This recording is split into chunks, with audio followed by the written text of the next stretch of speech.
Assembly will continue its consideration of Agenda Item 5, entitled Illegal Israeli Actions in Occupied East Jerusalem and the Rest of the Occupied Palestinian Territory.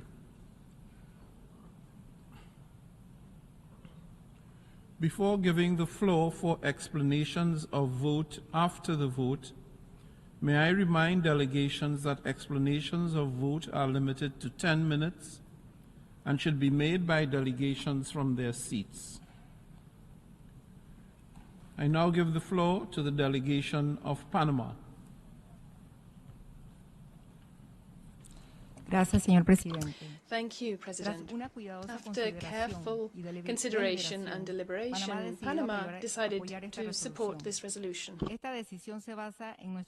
This decision was based on our commitment to defend the principles of the Charter of the United Nations, including the right to self-determination for all peoples. However, Panama firmly believes that both peoples, those of Palestine and Israel, deserve to live in peace with safe, recognized borders. In advocating for the existence of two states with recognized borders, guarantees of security and of peaceful coexistence, Panama seeks to contribute to the stability and prosperity of the region. However, Panama wishes to set forth before this chamber that there are still pending issues to be resolved. The motivation behind the vote in favor of membership of Palestine corresponds to the belief that Palestine also has or should have a tribune where it can express its desires for peace, just as Israel does. But we also wish to express our deep concern regarding the fragility of the elements underpinning its status as a subject of international law within the United Nations system. It is necessary that the Palestinian authorities be a body with true power which has control over this territory and imposes the rule of law, and provides guarantees of peace and security for the State of Israel, both from Palestine and from those countries and organizations in conflict with Israel. There is a real need to conclude peace agreements, a need for a recognition of the State of Israel, and for the establishment of diplomatic relations with the State of Israel in order to consolidate a sustainable peace between all protagonists.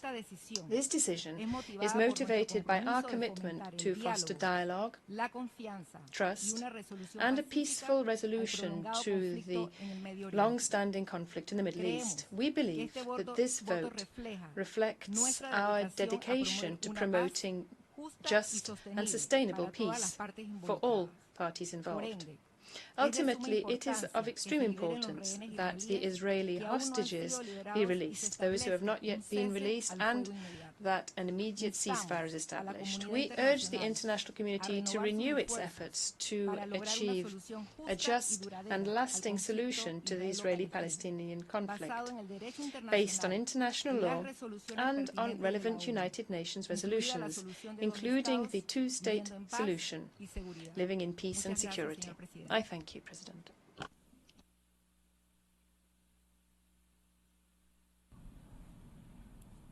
I thank the distinguished delegate of Panama, and I now invite to the floor the distinguished delegate of Portugal.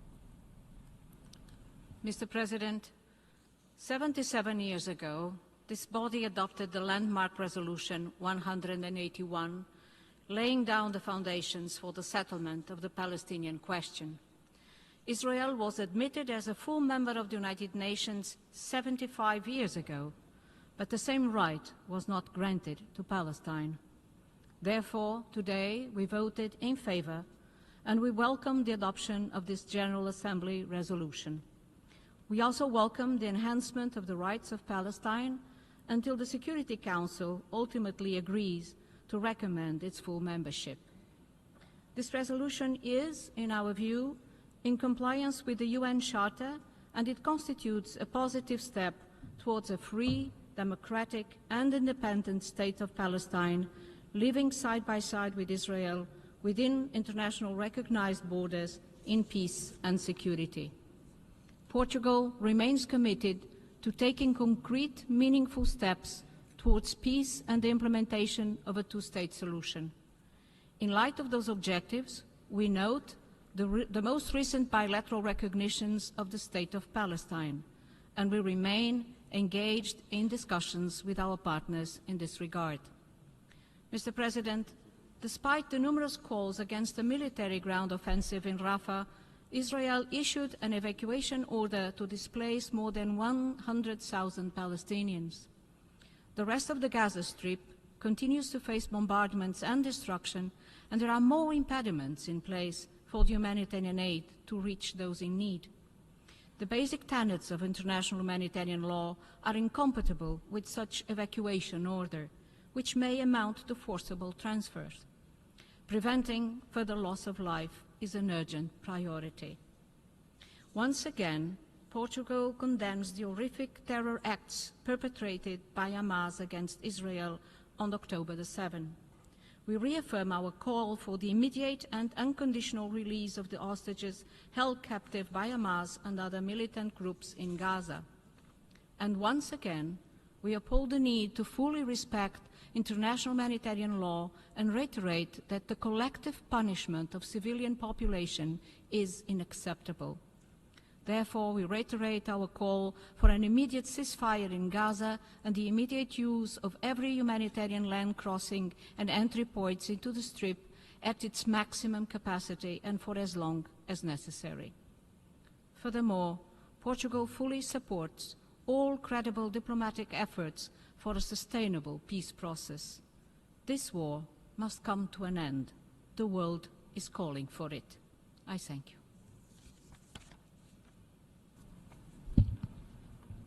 I thank the distinguished representative of Portugal for his statement, and I now offer the floor to the distinguished representative of New Zealand. President, New Zealand voted yes on the resolution before the General Assembly today. We approach the resolution in a constructive and practical manner. New Zealand considers this resolution a positive step on a pathway towards the eventual two-state solution. We support its intent to make a strong statement on Palestine's aspirations and the international community's expectations for progress on a political solution. We hope it will reinvigorate momentum towards peace and security in the region. At the same time, we voted in favour with the clear intention that our support for the resolution does not imply recognition of Palestinian statehood. The resolution also does not confer full UN membership, which requires a recommendation from the Security Council in accordance with Article 4 of the UN Charter. A Palestinian state is an integral part of New Zealand's long-held position on the fundamental right of the Palestinian people to self-determination and support for a two-state solution. We view this as a when, not if, question. New Zealand also recognises the importance of Palestinian participation in the UN and other international bodies. We supported Resolution 67/19 in 2012. We believe that recognition of Palestinian statehood and admitting it as a full member of the United Nations is inevitable. We do not consider now, in the middle of the current crisis, to be the optimal time to progress the issue of full statehood. Some important issues, such as the political authority of a future Palestinian state, remain unsettled. New Zealand calls on the parties to the conflict in Gaza and all those who exercise influence over the parties to focus attention on the needs of the moment. We must see an immediate ceasefire, the release of hostages, and a significant increase of aid into Gaza to avoid further humanitarian catastrophe and to create a lasting pathway to peace. Thank you very much. I thank the distinguished representative of New Zealand for his statement, and I now give the floor to the distinguished representative of Hungary. Mr. President, Hungary is strongly committed to the Charter of the United Nations, and this has informed our vote today on the resolution on the admission of the new members to the United Nations. Our position does not prejudge or jeopardize our long-standing commitment to the two-state solution. Hungary recognizes the right to self-determination of the people of Palestine, and in the spirit of solidarity, Hungary recognized the declaration of the Palestinian state in 1988.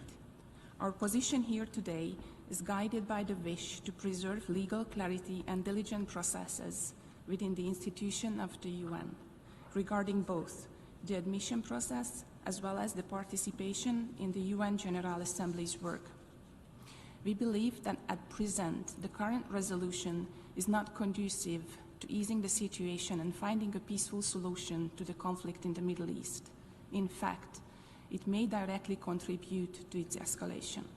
We must recall our condemnation of the terrorist attacks committed by the terrorist organization Hamas on 7 October, which have ignited the current war in Gaza and have affected the regional and global stability alike. We also reiterate our call for the immediate and unconditional release of the remaining hostages taken by the terrorist organizations. While debating the present resolution, the aforementioned serious facts cannot be disregarded, as they are contrary to the spirit of the United Nations at the height of the current crisis.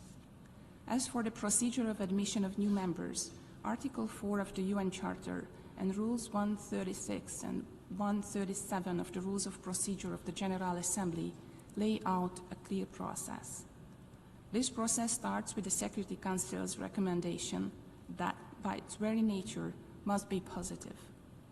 It is our view that in the absence of such a recommendation, necessitated by paragraph 2 of Article 4 of the Charter, the General Assembly is not in a position to make such a determination as enshrined in OP1 of the present resolution.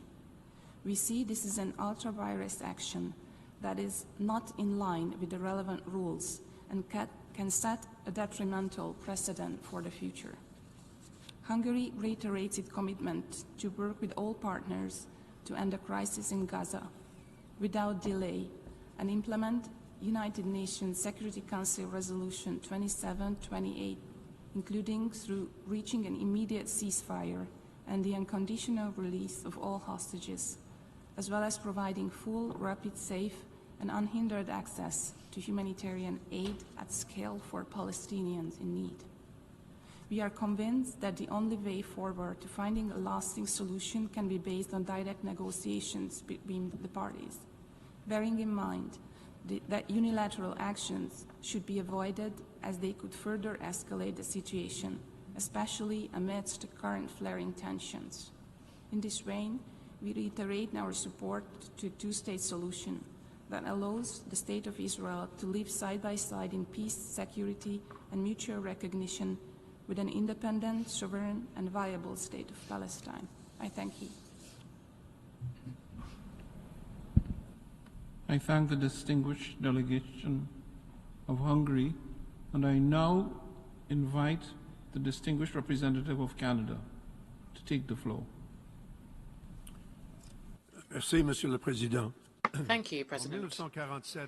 In 1947, the United Nations General Assembly adopted Resolution 181 and convened that the only viable solution for peace in the Middle East was the creation of two states. However, 75 years later, this vision has yet to materialize. The position of Canada on questions relative to Israel and Palestine remains guided, as it always has been, by our historic commitment, our unshakable commitment to a two-state solution. The date of the 7th of October 2023 will go down in history in all of our memories. This day, Hamas killed more than 1,000 people and kidnapped more than 240 people and committed brutal acts of sexual violence. Canada, without hesitation, condemned this attack of Hamas and demanded the release of hostages, which we continue to do. and we have done ever since. And we will continue to ask for the General Assembly to shoulder its own responsibilities to address this attack. Since the 7th of October, thousands of civilians have been killed, Palestinian civilians have been killed in the military conflict that followed this tragic day. Almost 2 million people have been displaced, and even more are today facing an imminent famine. The breadth of the humanitarian crisis, we must admit this, we must say it, is catastrophic. Canada deplores the loss of all lives, and we will continue our efforts to ensure that the rights of Israelis and Palestinians are protected in all of our activities and policies. Mr. President, an immediate ceasefire is urgently needed. Hostages must be released. Rapid, safe, and unimpeded humanitarian relief must be provided to civilians. Israel should refrain from further military operations in Rafah, which are already bringing devastating humanitarian consequences. Canada's approach to this crisis and to this vote today is guided by 3 key principles. The first is that Israel has the right to exist and to defend itself in accordance with international law. Second, that the Palestinian people must be able to realize their right to self-determination. And third, that the protection of civilians everywhere, not just on both sides of this conflict, but in all conflicts everywhere, that protection is paramount and a strict requirement under international humanitarian law. As the General Assembly has considered granting additional privileges for the Palestinian delegation at the United Nations, and recommending that the Security Council reconsider full United Nations membership for Palestine, Canada has decided to abstain today. Let me explain why. We agree with confirming the enhanced participation of Palestinian representatives in the UN. And I must say personally, I have appreciated the flexibility that the Palestinian delegation has shown in finalizing this resolution. We had good, fair, frank, and detailed discussions, and I think they have produced a better resolution as a result. But we still have concerns with this resolution despite best efforts, hence our abstention. It goes too far in determining that Palestinian statehood and a right to full membership has actually, on the ground, in reality, as opposed to in aspiration, that this has actually been achieved. The other fact which we must come to grips with, that Hamas, which many states, including Canada, consider to be a terrorist organization, a view that is totally confirmed by their behavior on October the 7th. It currently controls areas in Gaza, an essential part of the territory of the future state of Palestine. Hamas continues to hold hostages, has yet to lay down its arms or end its violent opposition to the existence of Israel. All Palestinians deserve to be led by a legitimate and representative government without the participation of a terrorist organization. At the same time, the Netanyahu government has made clear in its words and in its actions that it rejects the two-state solution. Illegal settlements and settler violence in the West Bank are growing at alarming rates, often with impunity. We believe there must be continued progress towards Palestinian self-determination, and we will not and cannot afford to give up. It is clear that we must urgently rebuild a credible path to achieving the two-state solution, one that gives hope to both Palestinians and Israelis that they may live side by side in peace, security, and dignity. That process cannot delay indefinitely the creation of a Palestinian state. Canada is prepared to recognize the State of Palestine at the time that is most conducive to lasting peace, and let me make it clear, not necessarily as the last step along that path. There is still work to be done, but Canada's commitment to the two-state solution, including recognition of the State of Palestine when it is appropriate, is very much there. We will also continue to support efforts towards peace and regional stability. We will maximize pressure on Hamas and the Iranian regime, including through sanctions. We will impose sanctions on extremist settlers. We will support strengthening the Palestinian Authority and the introduction of reforms to deliver for Palestinians. We are further committed to supporting the recovery and reconstruction of Gaza in the context of a sustainable peace. The solution also needs to be regional, and it also needs to include the full integration of Israel in the Middle East. Canada will continue working with the international community and will keep at the center of its efforts the need for long-term security guarantees for Israel, as well as the national aspirations of Palestinians. Together, we must redouble our efforts to fully realize the vision that was first articulated by the General Assembly in 1947.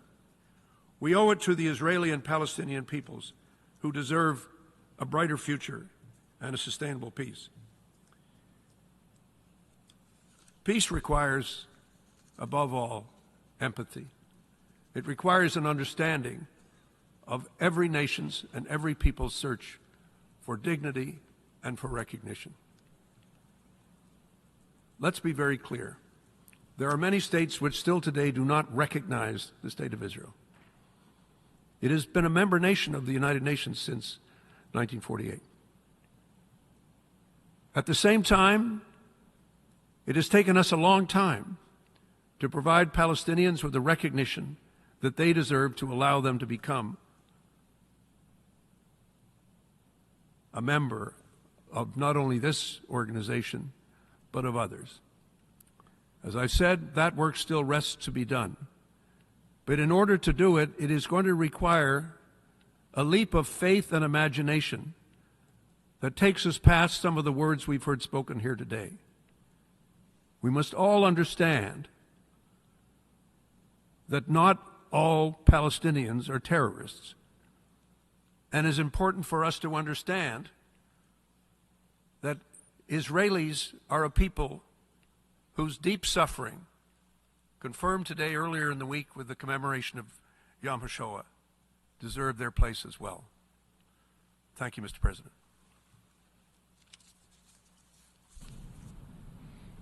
I thank the distinguished representative of Canada for his statement, and I now invite to the floor the distinguished representative of Cabo Verde.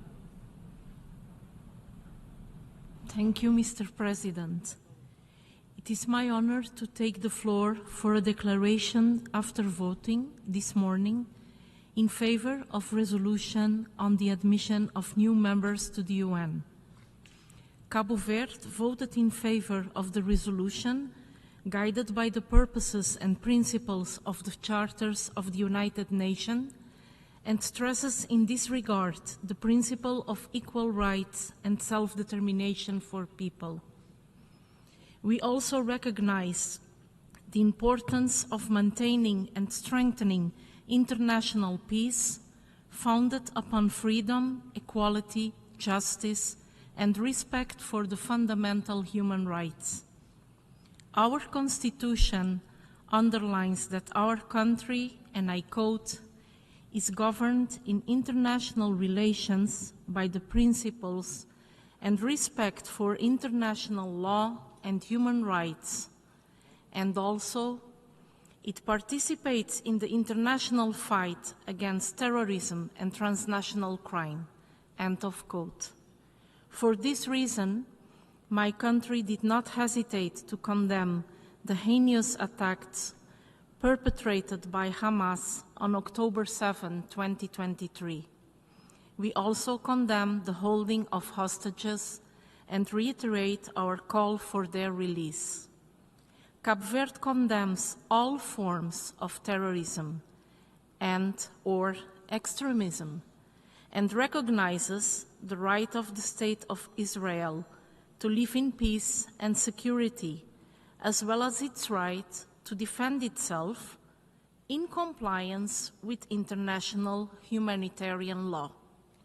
We condemn, however, the escalation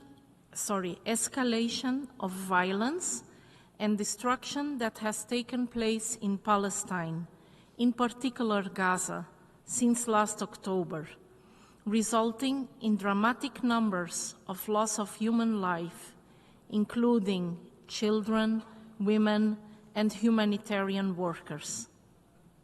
The government of Cabo Verde has always made and continues to make a very clear distinction between extremist movements and the Palestinian people. And Palestinian people should deserve the full support of the international community, especially in the current context of humanitarian catastrophe.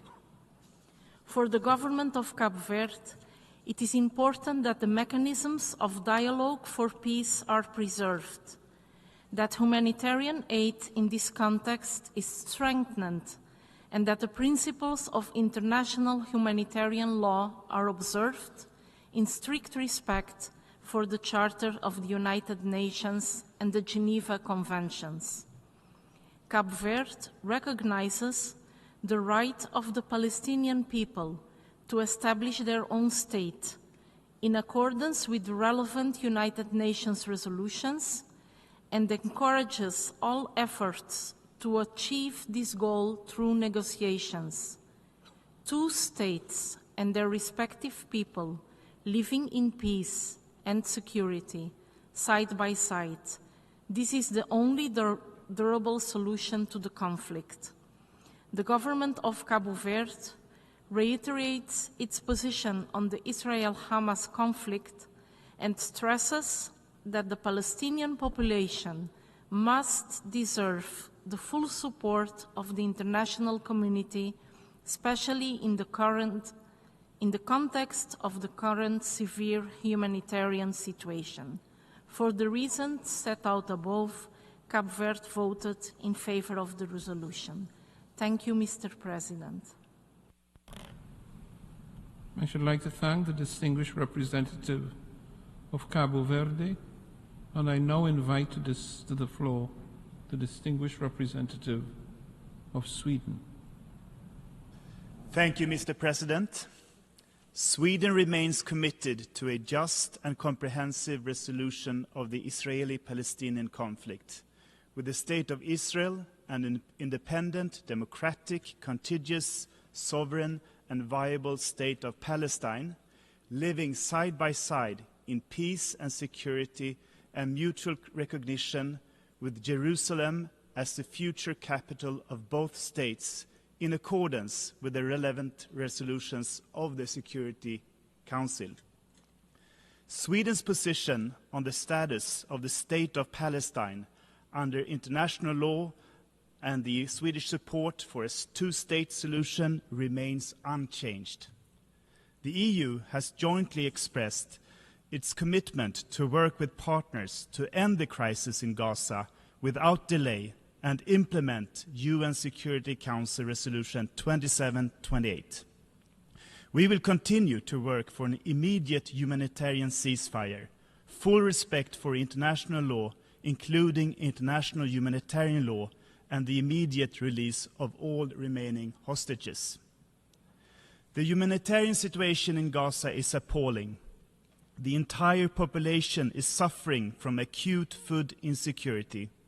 The humanitarian needs are immense, and the delivery of humanitarian aid into and within Gaza must increase radically to prevent further human suffering. We face a terrible crisis in the Middle East, and the UN Charter must be followed. We believe that it would have been better if the regular process in the UN Security Council could have been followed, as now it does not help efforts to achieve a two-state solution. For this reason, Sweden abstained in the vote on this resolution. Thank you, Mr. Chair. I thank the distinguished representative of Sweden, and I now invite the distinguished representative of Guatemala to take the floor. Señor Presidente, President, we are grateful for the convening of the resumed emergency special session, the 10th ESS of the General Assembly of the United Nations, to take action on the draft resolution on the admission of new members to the United Nations. President, since 1947, my country has maintained a strong conviction and belief in the peaceful coexistence of the Israeli and Palestinian peoples based on the preeminence of international law. In order to achieve a peaceful, comprehensive and definitive solution to this conflict and dispute. This is only possible under the premise of two states, which meets the legitimate concerns for security on Israel's side and allows for the consolidation of a Palestinian state, which is politically and economically viable. We believe that the Palestinian state must live alongside Israel, pursuant to clearly defined, safe, peaceful and internationally recognized borders, pursuant to the relevant resolutions of the United Nations. Upon these tenets, Guatemala, on the 8th of April 2013, recognized the State of Palestine as an independent, sovereign and free nation. President, we recognize the need to seek a peaceful resolution to the conflict and call for this being facilitated by the international community, with the United Nations fostering a political process to promote just, sustainable peace in the region, with the involvement of all stakeholders. However, in order to achieve peace in the region, the commission of terrorist acts cannot be tolerated. Guatemala condemns in the strongest terms the attack committed by the terrorist group Hamas on the 7th of October 2023 against the Israeli population. Such acts run counter to all of the principles this organization is built upon. Likewise, we continue to demand the release of all Israeli hostages and hostages of other nationalities who continue in the hands of Hamas since this fateful day. As a state with a robust pacifist stance, we recognize the fact that the response to such attacks cannot mean neglect for the human rights of Palestinian people, nor neglect for the obligations emanating from international humanitarian law. We urge the parties to immediately reach a ceasefire.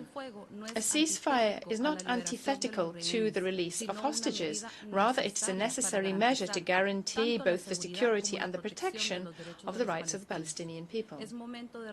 It is time to move down the path towards a political and not military solution to this dispute.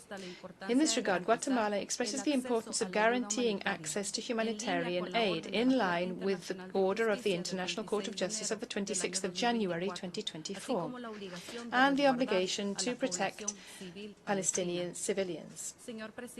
President, allow me to reiterate what my country said on the 1st of May to this Honourable General Assembly. The vetoing of the draft resolution on the admission of the State of Palestine as a full member to the United Nations has once again shed light on the paralysis of the highest body in charge of international peace and security, making this meeting a necessity. It is undeniable that the admission of new members, in this case Palestine, to our organization is a step towards seeing peace, security and justice between nations. And taking a decision in this regard must be an act based upon law and not upon subjective considerations. Article 4 of the Charter of this organization establishes a closed list of requirements for the admission of new members. Moreover, the International Court of Justice unequivocally declared, in its advisory opinion of the 28th of May 1948, that member states may not subordinate the admission of a new state to the organization to the satisfaction of conditions which are not laid forth in this article. In the case at hand, these precepts have not been duly abided by. President, finally, I wish unequivocally to reiterate the urgent need to bring an end to all indiscriminate attacks and to seek a peaceful, negotiated outcome to this long-standing conflict. We are faithful to the principle of peaceful dispute settlement, and Guatemala therefore expresses its willingness to support any efforts which work to establish a lasting peace in the region, entrenched in mutual respect and fully abiding by international law. It was for these reasons that Guatemala supported the draft resolution entitled Admission of New Members to the United Nations. Thank you very much.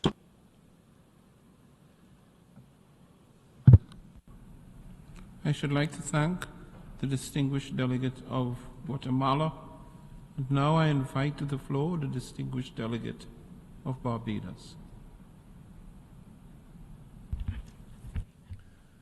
Mr. President, Excellencies, colleagues, Barbados voted in favor of this important General Assembly resolution. Barbados strongly supports Palestine's application to join the UN as a full member. In this regard, we must register our regret at the veto that was cast in the Security Council and which has triggered today's session. The Council must reconsider its decision and allow the state and the people of Palestine to take their rightful place in these United Nations.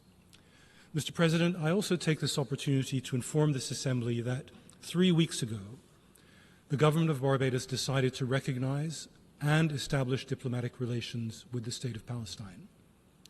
We do this because we firmly believe in the right of self-determination of the Palestinian people, in their right to live in safety and security. We also firmly believe in the right of the state and the people of Israel to exist in safety and security, and have repeatedly condemned the attacks of 7 October 2023. As we gather at this grave moment for our brothers and sisters in the Middle East, with your permission, I would like to make 2 further points. First, we reiterate our earlier calls, the calls of the Caribbean community, the calls of countless other countries, the calls of the UN Secretary General, the calls of this very Assembly for an immediate and lasting ceasefire in the war in Gaza. We also reiterate the many calls for the immediate, unconditional release of all hostages and the provision of humanitarian assistance in all its dimensions to the people of Gaza. This surely is a condition for any further developments in this terrible conflict that has cost thousands of innocent lives on both sides. It is also, in our view, an essential condition for any broader settlement for the Middle East as a whole. Second, the parties to this conflict must now, even in the face of the death and destruction that they are visiting upon one another, come together to find a path to a lasting peace in the Middle East. This requires all parties and their allies to negotiate in good faith with the welfare of the people of Palestine and Israel as their guiding principle.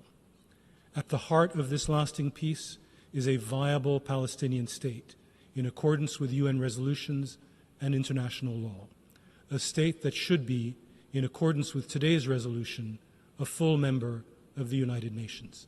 I thank you. I thank the distinguished representative of Barbados, and I now invite to the floor the distinguished representative of Papua New Guinea. Mr. President, my delegation respectfully notes with interest the various positions of UN member states and observer states on the issue of Palestine's statehood, including in the Security Council last month, that prompted the General Assembly to address this issue today. For Papua New Guinea, we have formal ties with both Israel and Palestine. Mr. President, Papua New Guinea remains concerned with the serious state of affairs in Palestine and Israel, given the ongoing humanitarian, peace and security challenges and the continuing impact on lives and livelihoods of both Palestinians and Israelis alike, and also its wider implications for the Middle East region and beyond. We therefore reiterate our call for the unconditional release of all the October 7, 2023 hostages still held by Hamas and others. We also reaffirm our call for the settlement of the ongoing Syrian situation through peaceful means.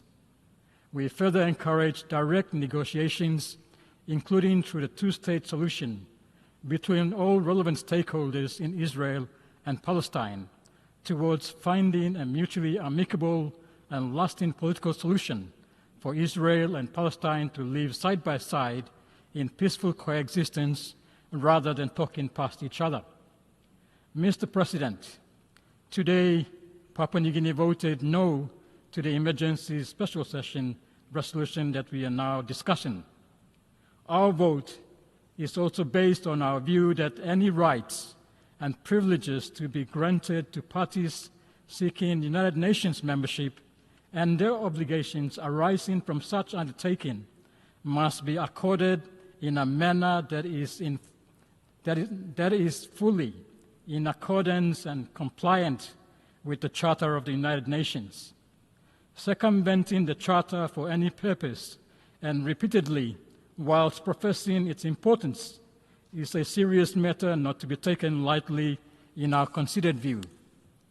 Mr. President, Papua New Guinea, as a member of the non-aligned movement, would like to place on record our position, regrettably, on the statement to be delivered by the distinguished delegation of Uganda as chair of the non-aligned movement. Papua New Guinea disassociates itself from the non-aligned movement statement on today's 10th emergency special session and related draft resolution, as elements therein are inconsistent with our national position on the issues addressed today. I thank you, Mr. President.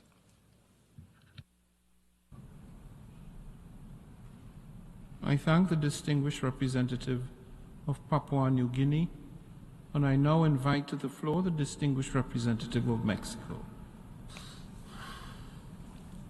Señor Presidente, President, dear colleagues, between 1947 and today, no other matter has taken up so much of the United Nations' attention as the question of Palestine has. Since that year, the vast majority of the members of this organization have agreed here that the existence of two states, one Jewish, the other Arab, is one of the indispensable conditions to put an end to the conflict in the Middle East. Such is the mandate of Resolution 181/Roman 2, which resulted in the creation of the State of Israel in 1948, and then its admission into this organization with the support of my country. In line with this vision, Mexico has on repeated occasions expressed its support for the decisions of this General Assembly, which contribute to consolidating the Palestinian state represented by the National Palestinian Authority. Today, we renew our commitment to a just peace in the Middle East by voting in favor of expanding Palestine's rights in the General Assembly. And we reiterate our call upon the Security Council to positively consider the request of admitting Palestine as a full member of this organization.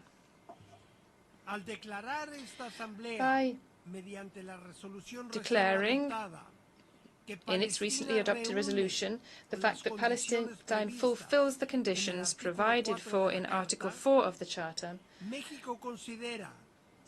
Mexico believes that a further veto to admission by the Security Council would lack grounds. We urge the permanent members of the Council to honour the statement of June 1948 45, which committed to not use, and I quote, its veto power with the deliberate purpose of hindering action by the Council, end of quote.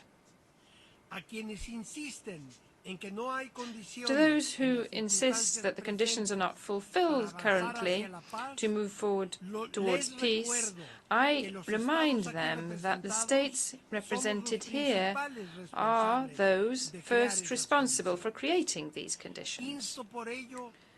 I therefore urge the parties to the conflict to resume the political process with the support of the international community as soon as possible,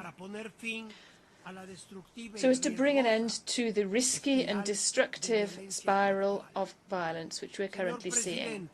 President, Mexico reiterates its unequivocal condemnation of the terrorist attacks perpetrated by Hamas on the 7th of October last year against Israeli civilians, including women, children and older people, and calls for the unconditional release of all hostages, which still include one Mexican national. We echo the call by the Special Representative of the Secretary General of the United Nations on sexual violence in conflict, the call to allow for the entry of the Office of the High Commissioner for Human Rights and the International Independent Investigation Commission. We also reject indiscriminate attacks and violence which the Palestinian civilian population has been subjected to by Israel. Mexico condemns the military offensive against Rafah and is aware of the humanitarian catastrophe and the regional escalation which this could result in. All the parties, including non-state groups, are compelled to abide by international humanitarian law. My delegation calls for an independent investigation around the alarming reports of mass graves discovered near the Al-Shifa and Al-Nasser hospitals. Mexico, alongside Chile, has requested the International Criminal Court to investigate the situation in Gaza. We firmly believe that those who are responsible for criminal behavior should be brought to justice. Victims have a right to justice and accountability. This is fundamental for the success of future efforts towards reconciliation.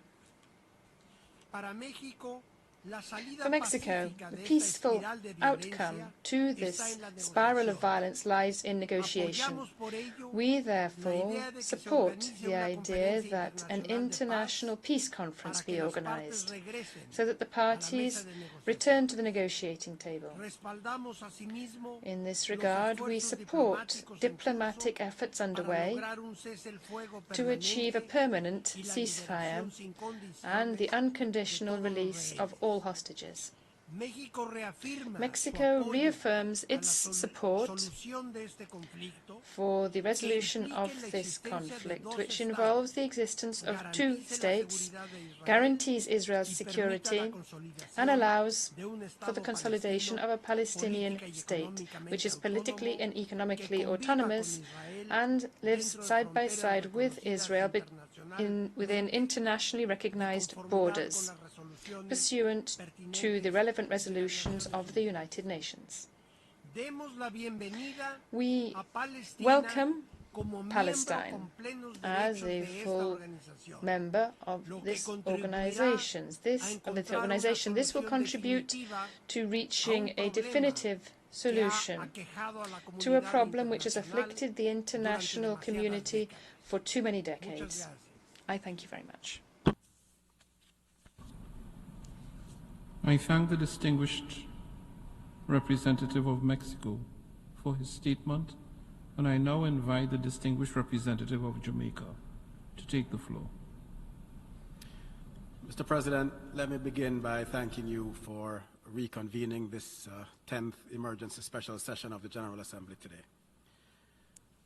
On the 22nd of April 2024, the government of Jamaica took the decision to recognize the State of Palestine, with Barbados having done so a few days earlier, and Trinidad and Tobago and the Commonwealth of the Bahamas joining the list of UN member states that recognize the State of Palestine.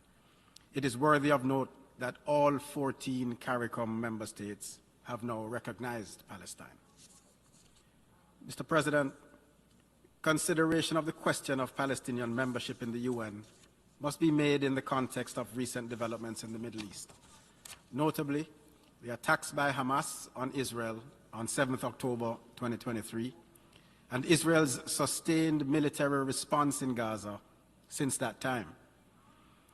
The government of Jamaica not only condemned the abhorrent action of Hamas, but joined the international community in reiterating our deep concern about the significant loss of lives and dislocation and the still unfolding humanitarian crisis arising from the ongoing hostilities in Gaza.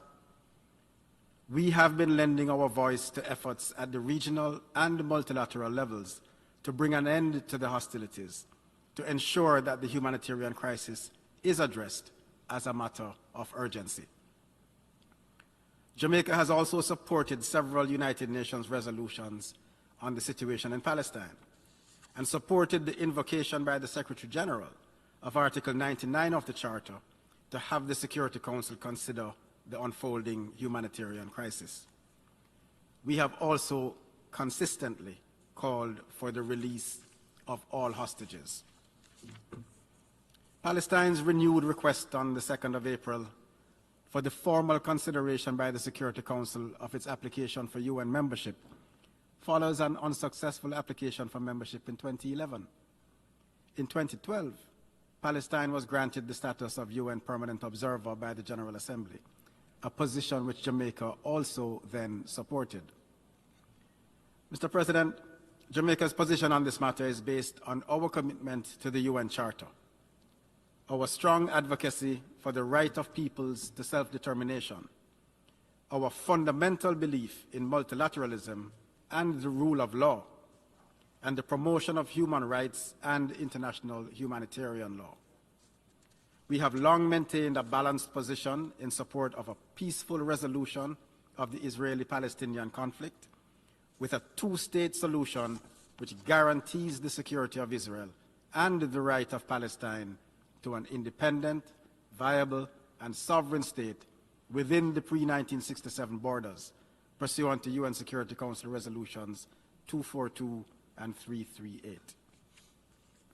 Mr. President, I also want to make it clear that Jamaica's recognition of Palestine is not an endorsement of Hamas, whose posture and constant refrain has been one that calls for the destruction of Israel. We reject that unconscionable ideology, as we reject the use of terrorism in all its forms. Our support for Palestine is within the context of our recognition of the Palestinian Authority as the internationally recognized representative of the Palestinian people, and our belief that the promotion of a two-state solution will be strengthened by their recognition. In light of the foregoing, Jamaica voted in favor of the resolution, and we reiterate our position that the State of Palestine should be accorded full membership of the UN, in accordance with the UN Charter and consistent with the established procedures and practice of the organization. We therefore join the call for the Security Council to reconsider the application for membership of the State of Palestine, taking due note of the position expressed by the General Assembly here today. In the interim, we further support the enhanced participation of the State of Palestine as an observer state in the activities of the General Assembly, as set out in the annex to the resolution. I thank you, Mr. President. I thank the distinguished representative of Jamaica, and I now invite to the floor the distinguished representative of Kenya.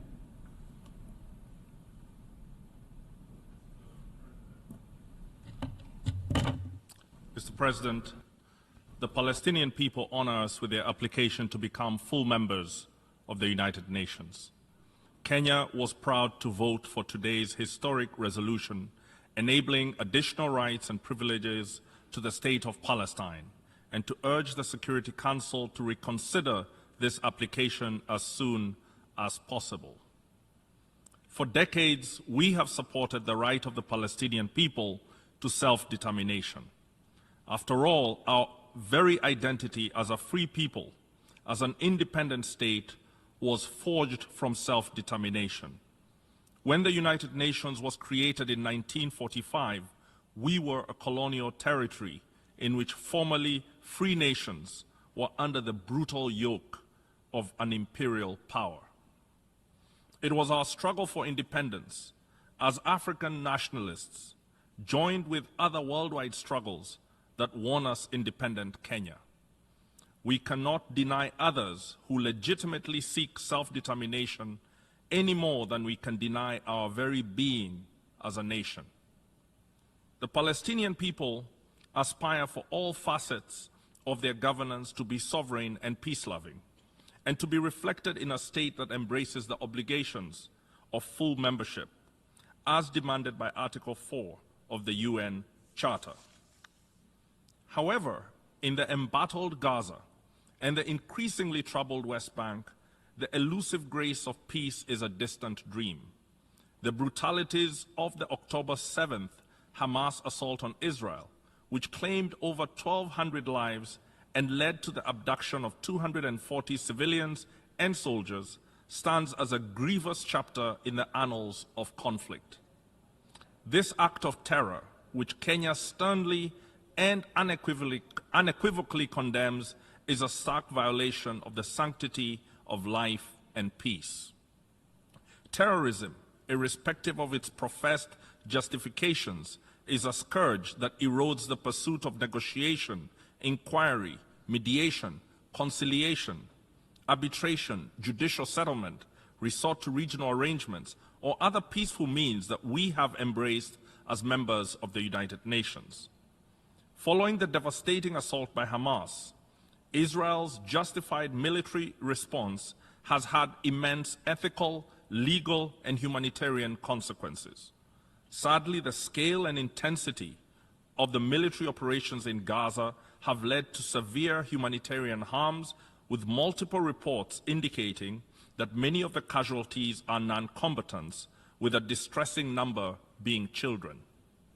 The logistical restrictions imposed on Gaza by Israel have severely limited access to essential services and goods for the non-combatant population.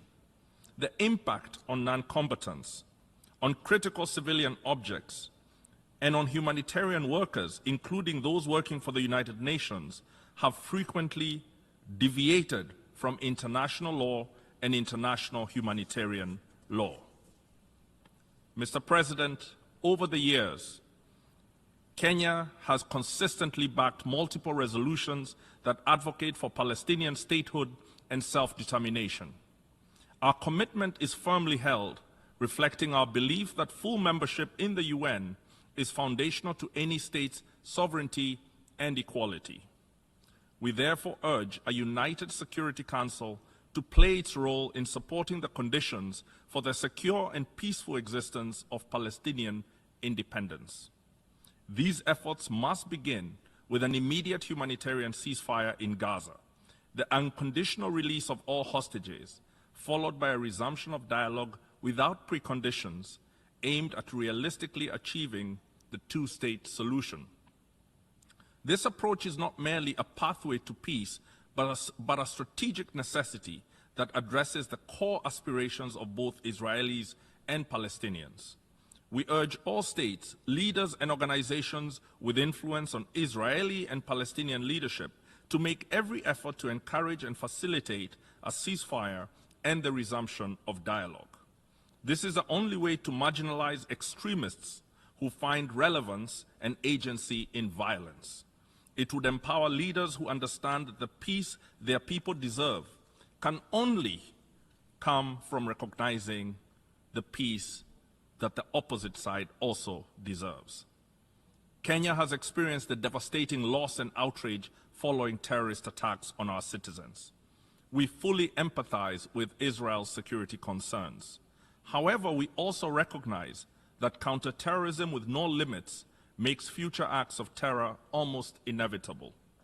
We condemn all military actions by Israel that are at odds with international law and international humanitarian law that have been undertaken in the past and all that will follow.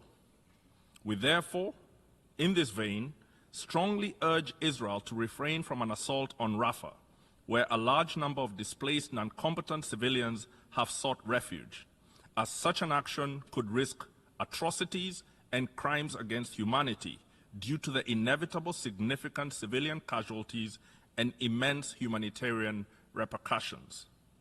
Meanwhile, Hamas's continued holding of hostages is not only a violation of international law, but also a gross act of cruelty that demonstrates their disregard for human life. Hamas must release all hostages immediately and relinquish its claims to political and administrative leadership. Its reign of terror must end to pave the way for leaders who genuinely seek negotiation, dialogue, and reconciliation as part of a process leading to the Palestinian people's self-determination and statehood.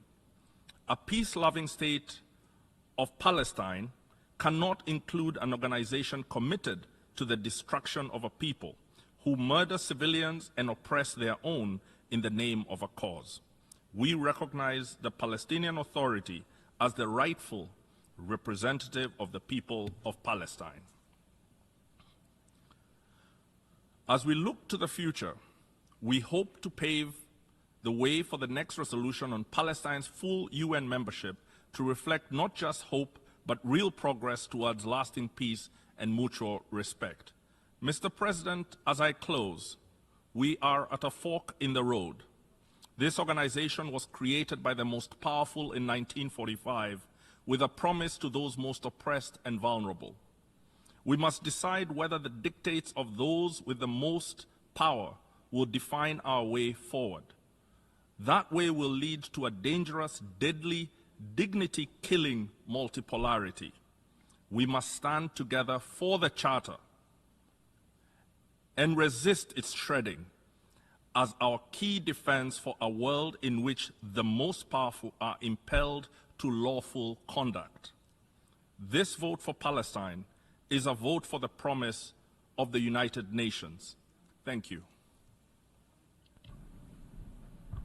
I should like to thank the distinguished representative of Kenya for his statement. We have now heard the last speaker in explanation of vote after the vote.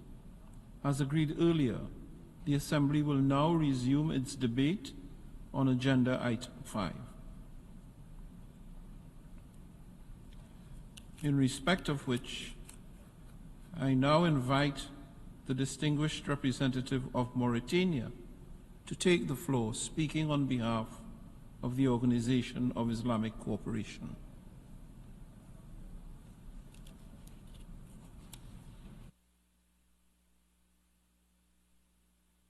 Mr. President, I have the honor to deliver this statement on behalf of the group of member states belonging to the Organization of Islamic Cooperation in my capacity as a chair of the group. Mr. President, let me begin by commending you for the resumption of the 10th Emergency Special Session to deliberate on the ongoing Israeli aggression against the Palestinian people in the occupied Palestinian territory, including the Gaza Strip.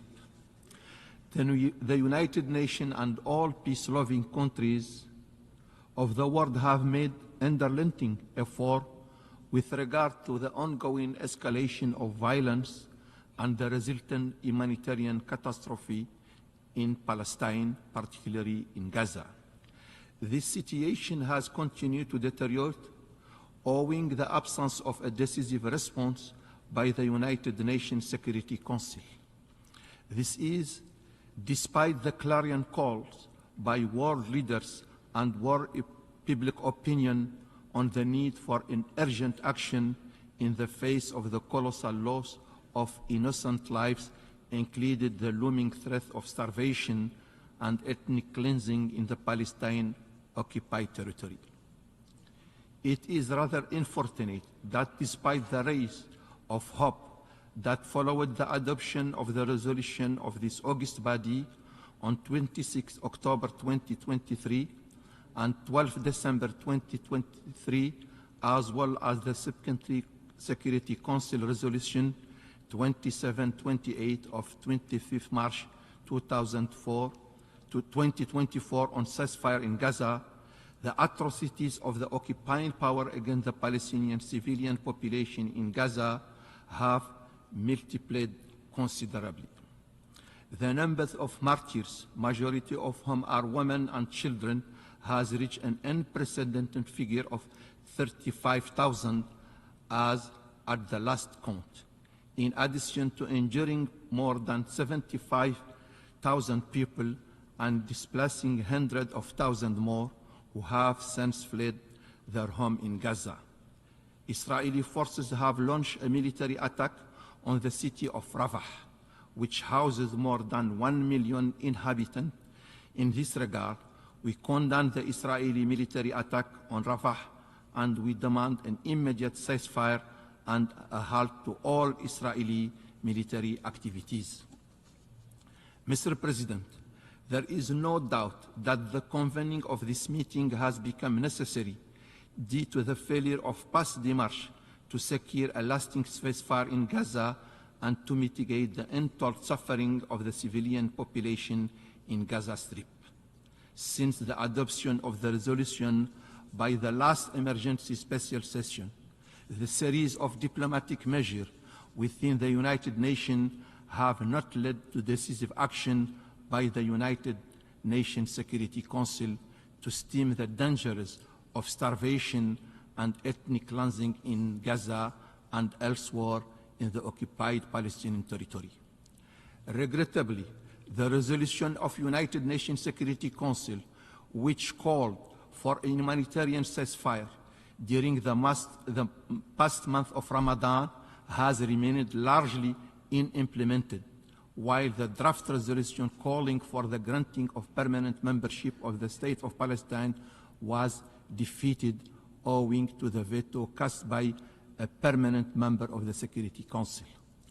Notwithstanding the foregoing gloomy picture, we wish to hereby reiterate our appreciation for the measures taken by the United Nations Secretariat for providing relief and humanitarian assistance to the besieged Palestinian people of Gaza.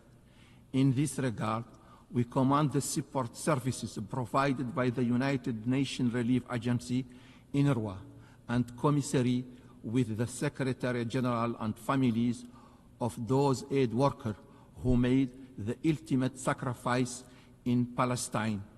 This humanitarian service have remained very valuable, and they provide relief as well as a social and humanitarian service to the inhabitants of the occupied Palestinian territory.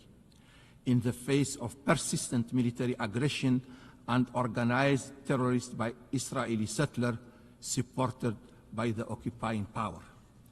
Taking this opportunity with which to congratulate UNRWA on the latest report of the Independent Review Panel, which confirmed the agency adherence to the effective procedure and mechanism to promote the values of the United Nations humanitarian principle of neutrality. We are convinced that this latest report has put paid to the campaign of calumny launched by the Israeli authority to instigate member states against UNRWA, so as to discontinue its invaluable life-saving services to the Palestinian people. In this regard, we commend those countries who have recently received their financial contribution to UNRWA, including those who have made additional contribution to the agency. We equally urge member states to review their position on the agency in the light of this revelation, so that UNRWA can continue to render his humanitarian services to millions of Palestinian refugees, among others. Equally commendable is the overwhelming support of more than 140 UN member states for the admission of the State of Palestine as a full-fledged member of the United Nations Organization, as more countries, included Jamaica, Barbados, and Trinidad and Tobago, and Commonwealth of Bahamas, have recently announced the recognition of the State of Palestine. Mr. President, there is no further proof of the failure of the United Nations Security Council to discharge his charter responsibility on the maintenance of peace and security in Middle East than its latest inability to recommend the application of Palestine as a full-fledged member state of the United Nations.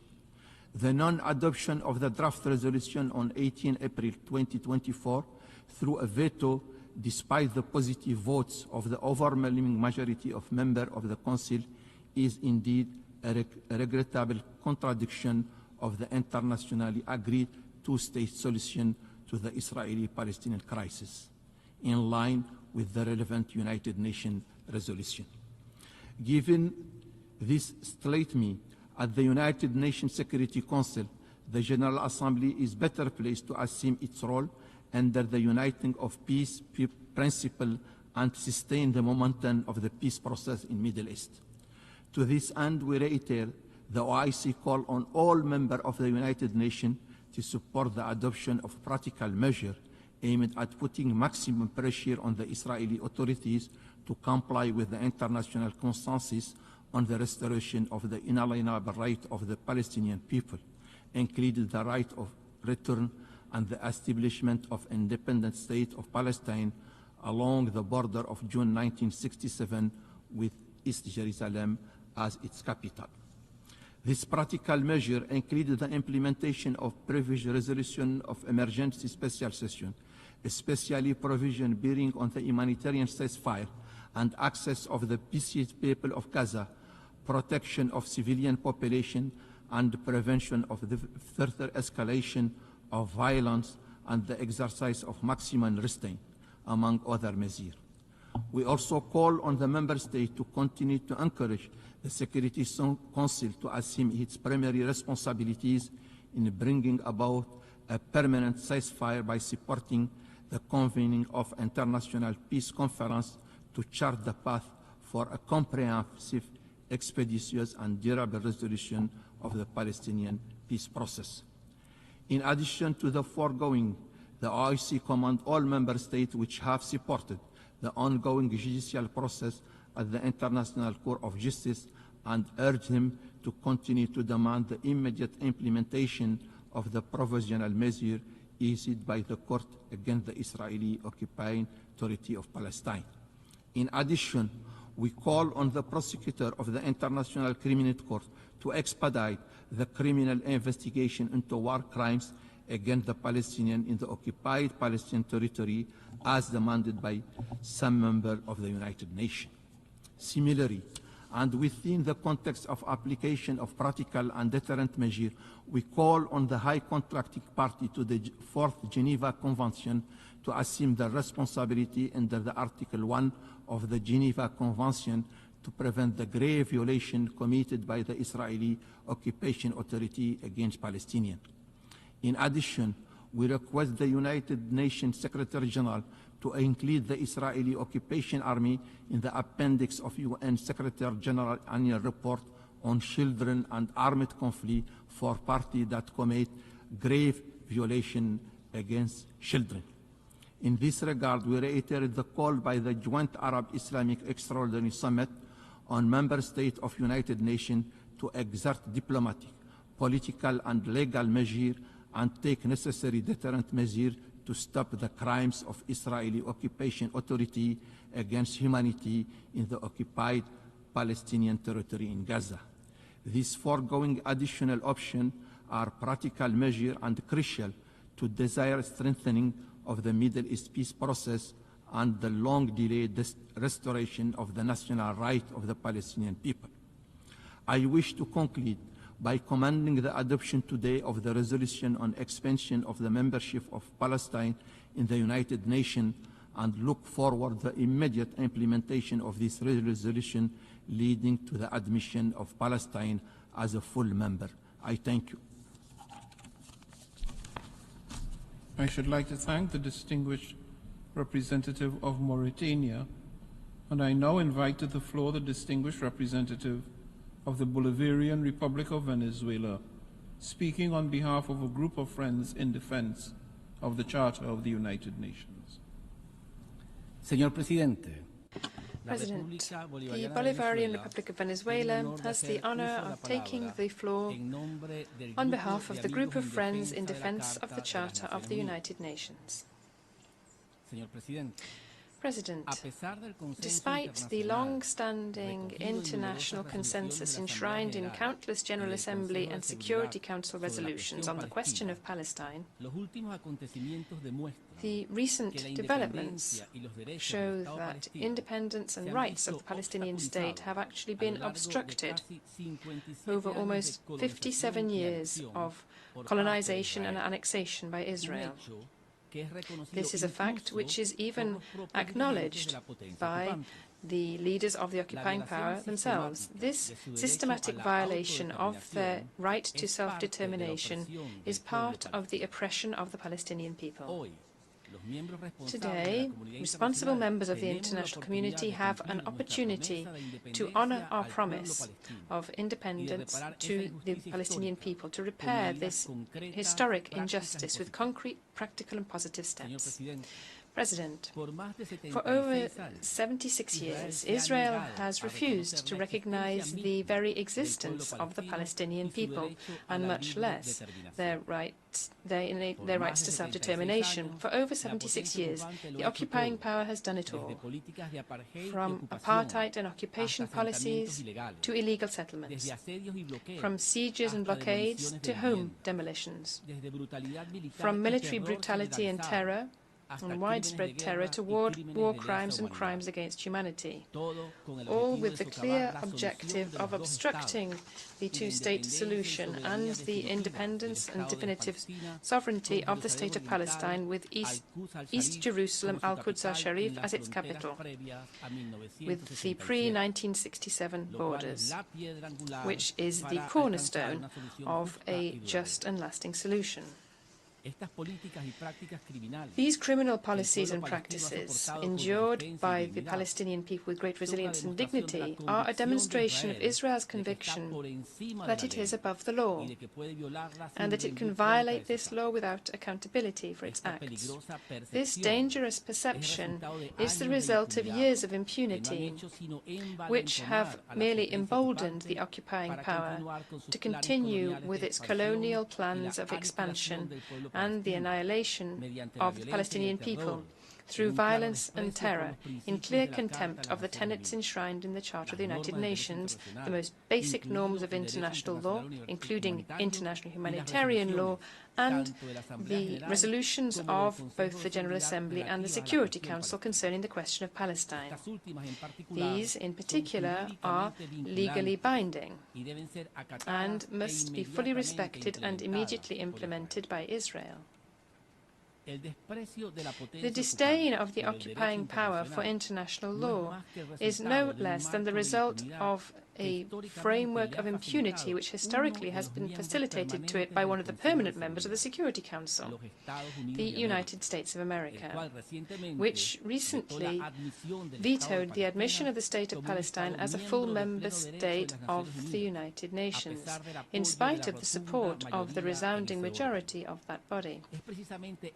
It is precisely this veto that Israel de facto exercised through one of its closest allies within the body mandated by the Charter of the United Nations to maintain international peace and security. This is what has allowed the occupying power to believe that it should have a say in the question of the independence and sovereignty of the State of Palestine, and in its admission to the United Nations as a full member state. Israel believes that it can thwart the realization of this right indefinitely. President, a few voices have recently claimed that it is premature to take action on the question of the admission of the State of Palestine as a full member state of the United Nations.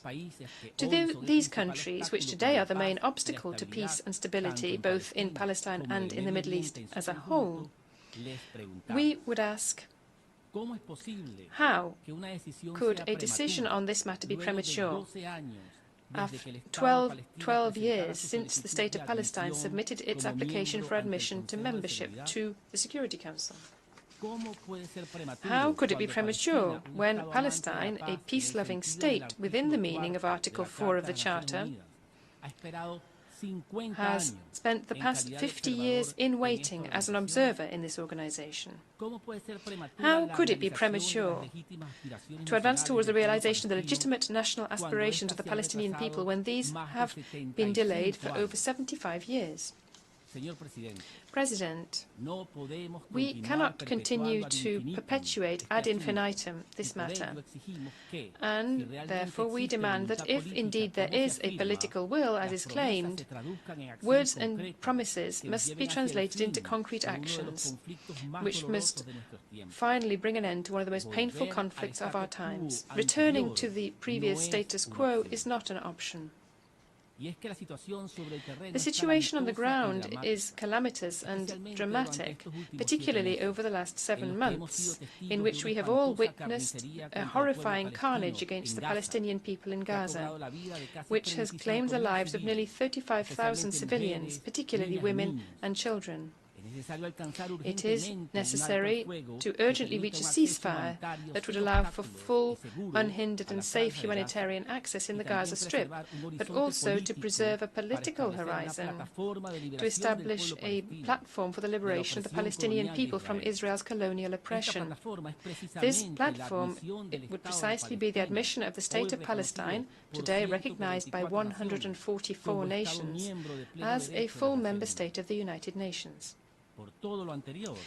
Therefore, for all of the above reasons, we conclude by reiterating our firm commitment to the just cause of Palestine, as well as our full solidarity with the heroic Palestinian people in their struggle. And we also urge that the question of the admission of the State of Palestine as a full member state of the United Nations be addressed as an act of justice and decolonization, which will allow for the realization of the inalienable rights of the Palestinian people to freedom, self-determination and independence. An act which allows the State of Palestine to take its rightful place among the international community. I thank you, President. I thank the representative of the Bolivarian Republic of Venezuela, and I now invite to the floor the distinguished representative of Uganda, speaking on behalf of the non-aligned movement.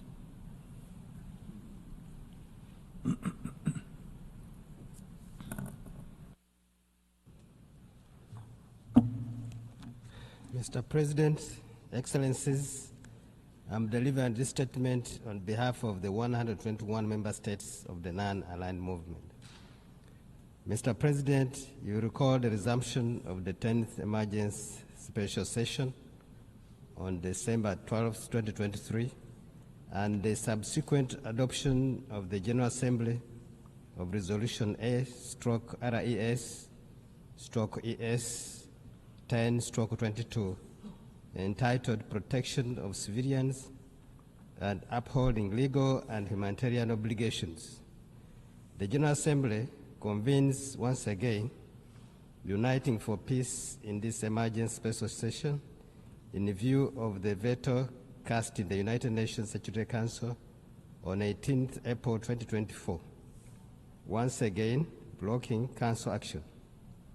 This time, on the recommendation for the admission of the State of Palestine as a full member of the United Nations, further obstructing the international community's prolonged efforts to redress this urgent matter of international peace and security, and undermining the mandate of the Council in this regard. The military actions of Israel, the occupying power in the Gaza Strip, has led to mass killings and forced displacements of 2/3 of Palestinian population in Gaza. Over 34,000 Palestinians have been killed in the Gaza Strip in the period between October 2023 and April 2024. And over 70% of whom are children and women. In addition, over 77,000 Palestinians have been injured in bombardments by the Israeli occupying forces. Over 1.9 million have been displaced, and the entire population is in dire need of humanitarian assistance. The conflict has also become a danger to humanitarian workers, medical personnel, and journalists. NAM deplores the punitive and inhuman siege imposed by Israel on the Gaza Strip, depriving the Palestinian civilian population of basic needs, including access to food, water, medicines, and fuel, causing widespread hunger and diseases and onset of famine and epidemics. NAM condemns the Israeli military attack on Rafah and warns against its catastrophic ramifications. The refuge of the over 1.4 million Palestinians, which will result in yet another massacre against 2.3 million Palestinians who are starving due to the Israeli siege in Gaza. In this regard, NAM calls on the international community to collectively act to halt such an attack immediately. Mr. President, NAM reaffirms its long-standing, common, and principled position on the question of Palestine and is deeply concerned about the implications of the conflict in Gaza to the region. Action must be taken immediately to help de-escalate this volatile situation. This must include a halt to all unilateral and unlawful measures by Israel, the occupying power, in the occupied Palestinian territory, including East Jerusalem. Actions that violate the Security Council resolutions, including violations of the historic and legal status of Jerusalem and its holy sites, are provocative, dangerous, and destroy the prospects for peace, international law, including humanitarian and human rights law, must be respected, and the Palestinian civilian population must be protected. Mr. President, NAM calls for the admission of the State of Palestine on the basis of the two-state solution based on the June 4, 1967 borders as a just and viable path to peace. An independent state of Palestine will restore the dignity of the people of Palestine as a full member state of the United Nations with sovereign rights, privileges, and obligations alongside all other nations in the international community. We call on all countries that have not recognized the State of Palestine to do so forthwith as an expression of their sincere commitment to peace and their respect to international law and legality in accordance with the relevant United Nations resolution. Mr. President, NAM gravely concerned about the failure to end Israel's aggression and siege on Gaza and grave breaches of international law, including humanitarian and human rights law, being perpetrated, and note with alarm the warnings by the United Nations Special Rapporteurs of an unfolding genocide in the Gaza Strip. We also note of the case initiated by South Africa, a member of the movement, against Israel at the International Court of Justice, seeking provisional measures to hold the aggression against the Palestinian people and stress the imperative of accountability for all war crimes and crimes against humanity. Now member states once again demand an immediate ceasefire and full implementation of Security Council resolutions 2712, 2720, and 2728. Reiterate their call for the continued provision of the needed humanitarian and socio-economic assistance to the Palestinian people, including the Palestine refugees. The movement reaffirms the continued indispensability of the United Nations Relief and Works Agency for Palestine refugees in the Near East, UNRWA, along with other United Nations agencies and international organizations in alleviating their plight, and urges the international community to provide the agency with sufficient and predictable funding, ensuring the continuity of UNRWA and its significant contribution to regional stability is in accordance with its General Assembly mandate, must be of concern to all of us. To conclude, Mr. President, the movement seizes this opportunity to reiterate its call for collective international effort to uphold international law to bring an end to this historic and grave injustice. Now member states reaffirm their commitment in promoting a just, lasting, comprehensive, and peaceful solution to the question of Palestine in all its aspects, including for the plight of the Palestinian refugees, and reaffirm their support for the Palestinian people in their struggle to achieve justice and fulfill their inalienable rights and legitimate national aspirations, including to self-determination, freedom and independence in their sovereign and independent state of Palestine, with East Jerusalem as its capital, and stand ready to cooperate with and support the Security Council and the General Assembly for the fulfillment of all their respective responsibilities in this regard. I thank you, Mr. Chairman.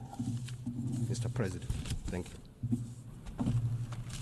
I thank the distinguished representative of Uganda for his statement, and I now invite to the floor the distinguished representative of Egypt.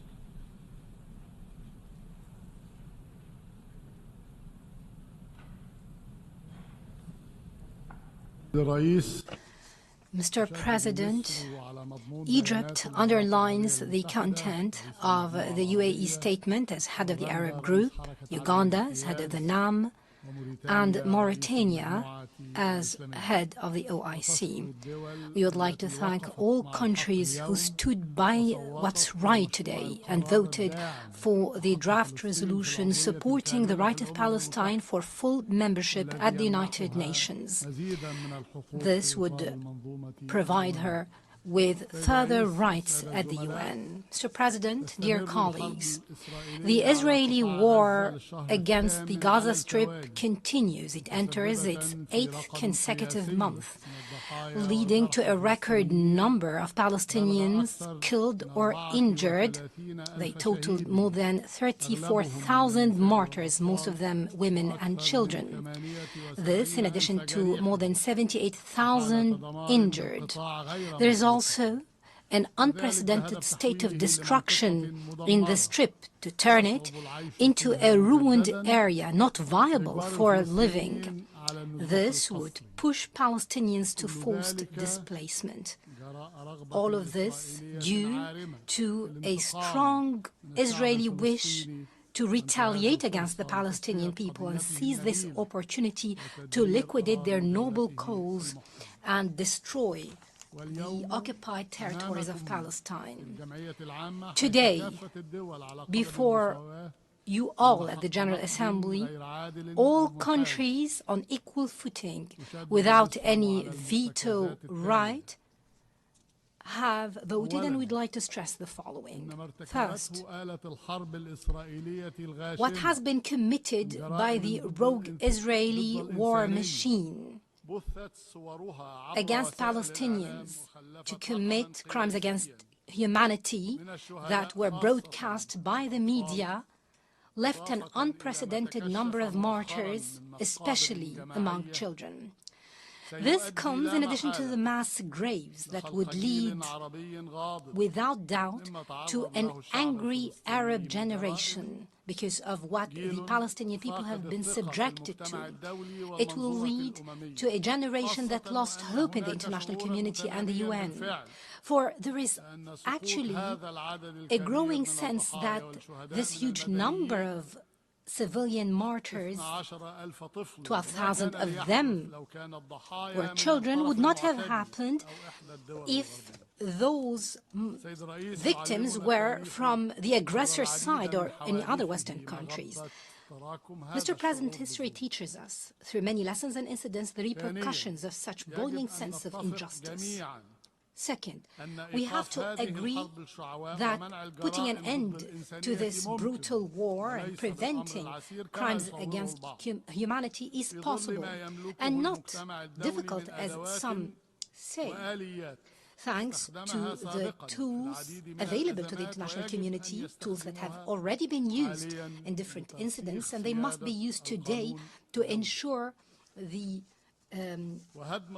supremacy of international law. We have to destroy this Israeli imagination that it is above international law and that it can go without impunity or any punishment.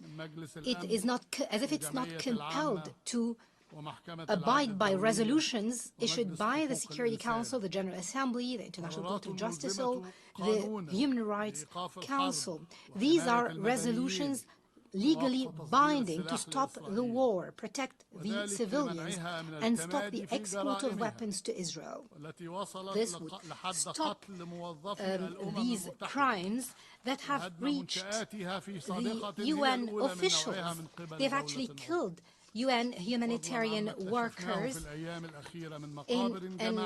in a precedent that has never been committed by any member state before, in addition to what has been uncovered recently of mass graves that must be investigated.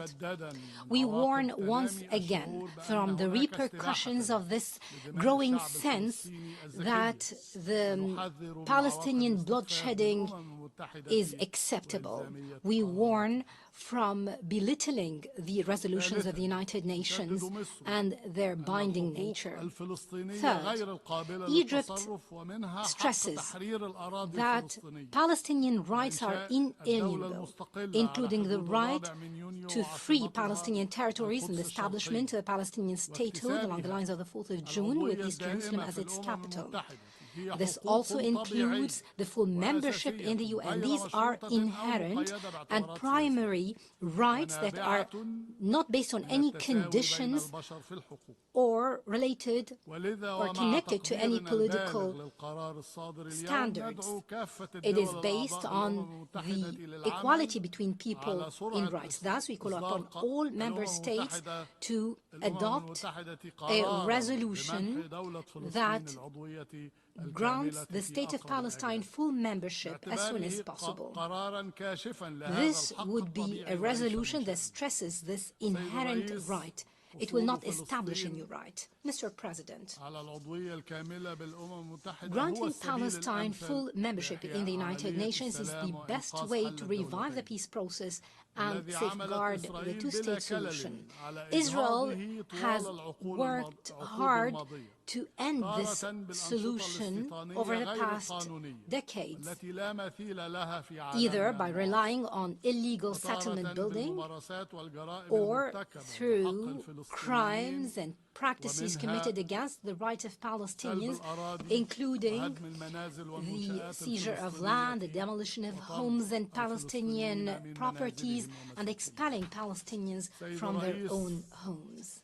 Mr. President, Egypt is the first country that has established peace with Israel from a stance of strength and self-confidence. We were aware of our history and civilization and took such a step to ensure a ceasefire, to ensure access of aid and assistance, and open all humanitarian border crossings in cooperation and coordination with Qatar and the USA. We call upon the international community at large to bring pressure to bear on Israel to respond to the efforts of mediation. We also call upon all those who are keen for stability in the Middle East to condemn and reject any Israeli military operation in Rafah. We must stand against any Israeli schemes aimed at expanding the scope of such military operations. They must come to an immediate stop, which will allow the reopening and reoperation of the Rafah border crossing to ensure humanitarian access in implementation of Security Council resolutions, especially Resolution 2720. Egypt also calls for the resumption of support to the UNRWA and its full funding. Mr. President, dear colleagues, there is no time to lose. No more justifications or false excuses while innocent bloodshedding continues. It is our duty to put an immediate end to this war and to protect civilians and treat the injured. It is our duty to save the innocent and save the credibility of the United Nations.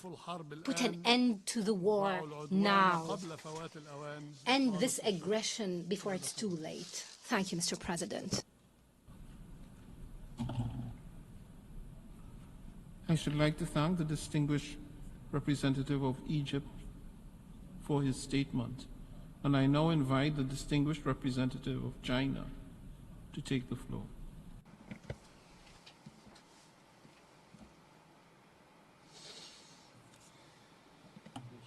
President, the Palestinian-Israeli conflict has continued in cycles for decades.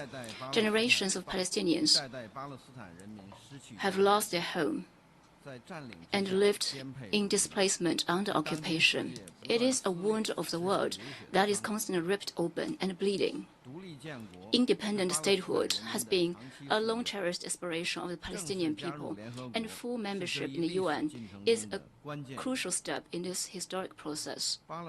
Palestine should have the same status as Israel, and the Palestinian people should enjoy the same rights as the Israeli people. It is the common responsibility of the international community to support and advance the process of Palestinian independent statehood and provide strong support for the implementation of two-state solution and a lasting peace in the Middle East. Regrettably, Palestine's application for full UN membership was mercilessly vetoed by the US in the Security Council on April 18th. On the Palestinian-Israeli issue, the U.S. has repeatedly used veto in an unjustified attempt to obstruct the international community's efforts to correct the historical injustice long visited on Palestine. It is not commensurate with the role of responsible major country. Today, the GA Emergency Special Session adopted by an overwhelming majority a resolution to reaffirm the right of Palestinian people to self-determination, including the right to their independent state of Palestine, determine that the State of Palestine is qualified for membership in the UN, and recommend that the Security Council reconsider favorably its application to join the UN. China welcomes this historic resolution, which reflects the will of the international community. China joined the co-sponsorship of this resolution.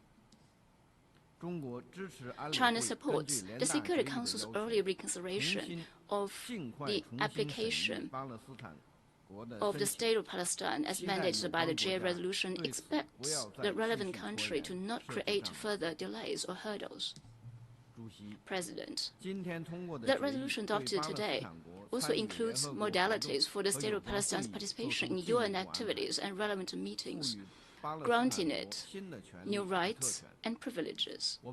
We understand that these are the special modalities decided on for the lack of other options as a remedy for the historical injustice long endured by Palestine and a rectification of the U.S.'s abusive use of veto.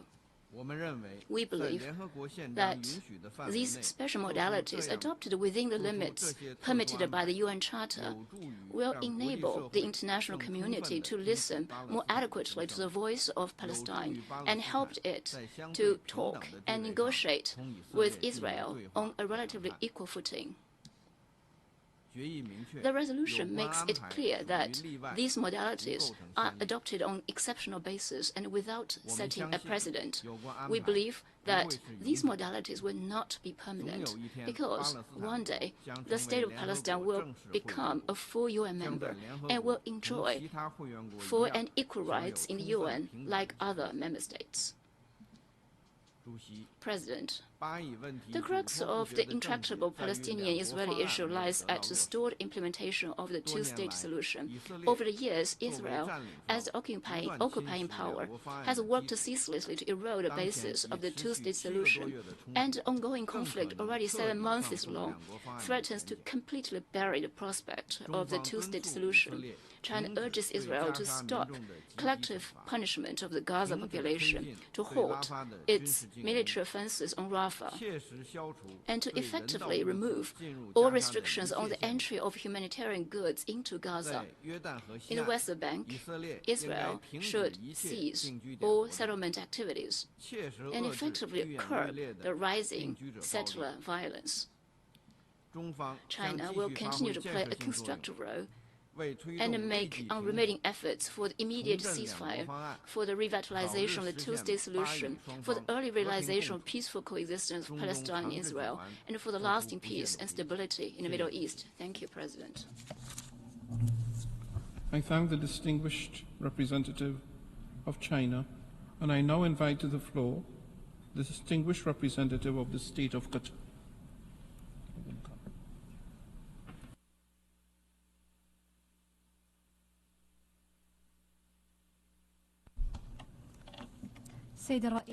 Mr. President, would like to thank you for reconvening the 10th Emergency Special Session of the General Assembly.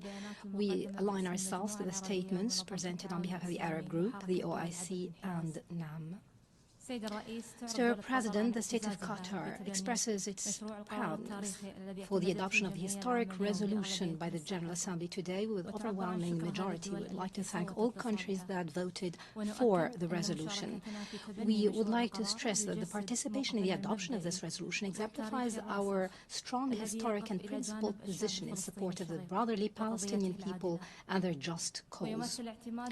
The adoption of this resolution represents an important victory to our brothers the Palestinians. It also provides the Security Council with another opportunity to take a unified position to recommend the admission of the State of Palestine. This resolution reflects the purposes of the UN and resolutions of international legitimacy, especially the right to self-determination, equality and rights between peoples, and the sovereign equality principle. The admission of the State of Palestine as a full-fledged member is a primary step to achieve the two-state solution, which is a primary entry point to reach a just and comprehensive political solution to the Palestinian cause in line with international legitimacy. Mr. President, despite the importance of what has been achieved today, but the Israeli aggression continues on Gaza in clear defiance of the international law, the international humanitarian law, and the resolutions of the Security Council, the General Assembly, and the ICJ. In this vein, we condemn in the strongest terms the bombardment of the Israeli occupation forces of Rafah and their ground offensive against the crossing point and the threat of forcefully displacing the people from their shelters. We call upon the international community to avoid such ground operation and the committing of a genocide and provide protection to civilians in line with international law and international humanitarian law. We warn that forcing civilians to be displaced from this city, which has become the last resort to hundreds of refugees inside Gaza, is a grave violation of international law. It would exacerbate the humanitarian crisis in the besieged strip. We stress that we will continue our mediation effort with the Arab Republic of Egypt and the USA. We hope that our sincere effort would be fruitful to reach a permanent and immediate ceasefire in Gaza and free all prisoners and detainees and ensure that more humanitarian assistance will reach them constantly. We hope that we'll also provide protection to the civilians. This would pave the way for a serious political process that will lead to a comprehensive settlement of the Palestinian cause. To conclude, Mr. President, we reiterate our historic and principled position in support of the resilience of the Palestinian people and their just cause in line with international legitimacy, in line with the Arab Peace Initiative, which includes Palestinian statehood and independent state along the lines of 1967 with East Jerusalem as its capital. We reiterate our call to the Security Council to take matters in hand and adopt the right decision to recommend the admission of the State of Palestine as a full-fledged member of the UN. Thank you. I thank the distinguished representative of Qatar. I now give the floor to the distinguished representative of Ireland.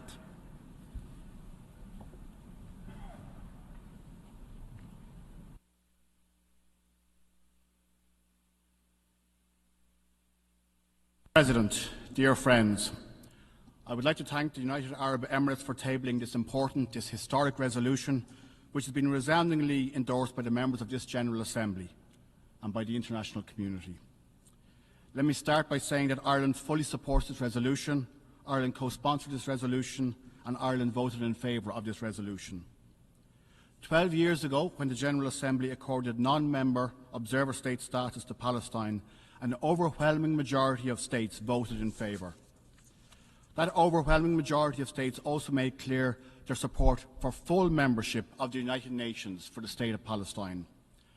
And that overwhelming majority of states reaffirmed the right of the Palestinian people to self-determination, which crucially includes the right to an independent state for Palestine. And now, as we return to this issue, in truly desperate circumstances for the Palestinian people, when even as we speak, the suffering and the hunger and the horror continues in Gaza, and when a negotiated settlement that allows both the Palestinian and Israeli peoples to live in peace, security and dignity seems so very, very far away, it is clear that lack of international support for Palestinian self-determination is not the issue. That support is real, it is tangible, here in this chamber, but also far beyond this chamber. The real problem has been the failure over many years to act on this support in a tangible way. The failure of the international community to insist on concrete and irreversible measures and actions to demonstrate that they take the rights and the dignity and the security of the Palestinian people as seriously as they rightly take the rights and the dignity and the security of the Israeli people. We know that the two-state solution remains the only viable option to secure a just and lasting peace that fulfills these rights for both peoples. This chamber must have heard the phrase support for the two-state solution uttered by world leaders, foreign ministers, ambassadors, hundreds of thousands of times.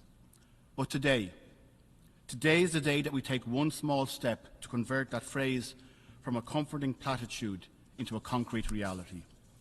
To declare clearly and unequivocally that Palestine is, as the resolution says, qualified for membership in the United Nations in accordance with Article 4 of the Charter and should therefore be admitted to membership in the United Nations. President, dear friends, we are under no illusions as to the challenge that converting this resolution into reality will entail. There is no easy pathway, no soft solution, no magic solution. In today's vote, we have seen an unambiguous expression of the will of the international community. But it will take a vote of the Security Council to give today's General Assembly vote real meaning and full effect, to enable Palestine to take its rightful place amongst the nations of the world. As a country with hundreds of years of colonial history behind us, hundreds of years of colonial experience, we know exactly how precious is that place amongst the nations. In the 101 years of our existence as an independent state, we have faced partition, civil war, poverty, mass emigration, conflict, terrorism, and deep and abiding political divisions. The freedom to exercise sovereignty does not guarantee peace or progress or prosperity, but it is the starting point on a journey towards those blessings, an essential starting point. And it is a starting point that the Palestinian people have been denied for far too long. President, please allow me briefly to address the argument put forward by Israel that a vote in favour of this resolution at this time is somehow a reward for terrorism or a reward for Hamas. Nothing could be further from the truth. In fact, it is precisely the opposite. Today's resolution is a testament to the power of diplomacy, the power of international law, and the power of the global multilateral system. What Israel has referred to in recent years, and I quote, diplomatic terrorism or legal terrorism, is in reality smart and committed and wholehearted diplomacy. When Palestine brings a resolution to the Security Council or General Assembly, when it utilises the mechanism of the International Court of Justice and the International Criminal Court, when it successfully advocates for the creation of a commission of inquiry by the Human Rights Council, this is not terrorism. This is not terrorism. This is the polar opposite of terrorism. This is vocal and public declaration that despite the horrors of occupation and of displacement and of dispossession, Palestine will keep faith with the multilateral system, will keep faith with international law, will keep faith with the Geneva Conventions, and yes, will keep faith with the UN Charter. It's a declaration that Palestine will maintain its commitment to using politics and diplomacy and the international legal system and advocacy and the power of persuasion rather than violence and terror. It is the declaration that Palestine will take seriously the obligations and the commitments contained in the international treaties and in the resolutions that we have collectively agreed, and that Palestine will demand of us that we, the 193 member states of the UN, take them seriously too. And Ireland, for one, is inspired and humbled by that example. President, today needs to be a step not just towards full UN membership for Palestine, but towards a comprehensive regional peace, a sustained regional peace, a peace for all, towards a future where every state in this chamber recognises every other state in this chamber, where instead of 143 states recognising Palestine and 165 states recognising Israel, all states recognise both Israel and Palestine. There is a long road to get to that point. It will not be easy. It will mean difficult choices and painful compromises. But it must mean an end to occupation and must mean full adherence to international law by all parties. And vitally, it must mean the equal right to security, to dignity, and to self-determination for the Palestinian and Israeli peoples. Mr. President, that is why we co-sponsored and voted for today's resolution. And that is why Ireland will, in the coming weeks, formally recognise the State of Palestine. I repeat, in the coming weeks, we will formally recognise the State of Palestine. Thank you.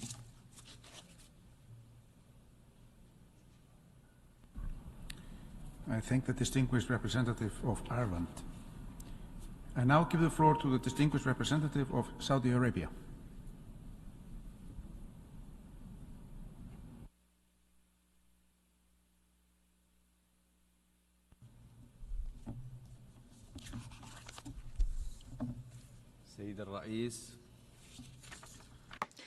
President, my delegation aligns itself with a statement made by Uganda on behalf of the non-aligned movement, the Islamic Republic of Mauritania, on behalf of the OIC, and the United Arab Emirates on behalf of the Arab Group. President, we'd like to thank you for resuming this 10th emergency special session to consider the resolution presented today, which calls on the Security Council to reconsider the request of admission of the State of Palestine as a full member of the United Nations. Unfortunately, one single vote at the Council on the 18th of April prevented the adoption of the draft resolution submitted by Algeria. We deplore the fact that the Security Council was not able to adopt this resolution. Moreover, the fact of preventing Palestine from becoming a full member of the United Nations means that Israel's obstination will last longer and will worsen the violations of international law and move us further and further away of the peace that we need. President, the United Nations General Assembly annually adopts decisions which reaffirm the rights of the Palestinian people, including its right to self-determination. And the resolution presented today is fully in line with those resolutions and seeks to implement the will of the international community and contributes to building true peace in the Middle East based on the two-state solution. It is high time for the international community to re-establish the truth, because the world can no longer ignore this suffering of the Palestinian people that has lasted for decades. It can no longer ignore their right to self-determination and their determination to obtain the status of a full member of the United Nations. President, Israel, the occupying power, has perpetrated all sorts of crimes against Palestinian people, scorning international law and international legal resolutions. Israel is convinced that they are above these resolutions and that they enjoy a certain level of immunity. This explains their ongoing hostile and brutal policies and their commission of all sorts of crimes. The most recent month is only one chapter of this decades of suffering. Over the last month alone, barbaric practices by Israel have cost the lives of more than 35,000 Palestinians, the majority women and children. This is through bombing, murders, destruction, the use of famine, and this has led to a unprecedented humanitarian crisis which is only worsening day by day. Now we are seeing the same practices in the town of Rafah, the last refuge of the Palestinian people, a town which has become densely populated because of the forced displacement of Palestinian people. This is why we need a strong international position to put an end to these Israeli practices in Gaza. President, ladies and gentlemen, the resolution adopted today by a vast majority reflects the conviction of the international community of the rights of the Palestinian people, because beyond the moral duty that this resolution provides for, there is a historic right that we need to honour without delay, because it is an essential part of reviving the peace process and putting an end also to barbaric Israeli practices. This is why we would like to thank all peace-minded nations who voted in favour of the draft resolution. By way of conclusion, the Kingdom of Saudi Arabia is committed as a founding member of the United Nations, committed to supporting the right of the Palestinian people to self-determination and to build its own independent state within 1967 borders, with East Jerusalem as its capital, for a just and comprehensive peace in line with the Arab Peace Initiative and relevant resolutions under international law. Thank you very much, President.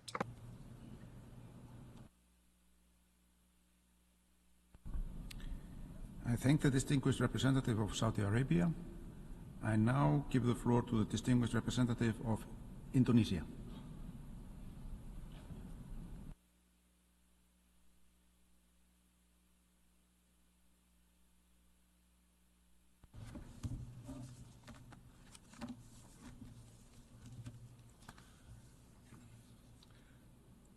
Thank you, Mr. President. Our meeting today underscores our commitment to resolve the Israeli-Palestinian conflicts through diplomacy. The call to end Israel-Palestine conflict based on a two-state solution also continue to reverberate through this hall. Even the strongest supporter of Israel have called for a two-state solution. It is therefore time for us to walk the talk. If we believe in peace, if we believe in the UN Charter and international law, if we believe in humanity, we must take the brave step to free Palestine, recognize the existence of Palestine, and accept Palestine as a full member of the United Nations. This will allow Palestine to be on an equal footing with Israel in negotiating a two-state solution and bringing lasting peace to the people of Israel and the people of Palestine. The adoption of today's General Assembly resolution shows the readiness of the UN membership to work beyond business as usual, to bring peace, to realize the two-state solution closer to reality.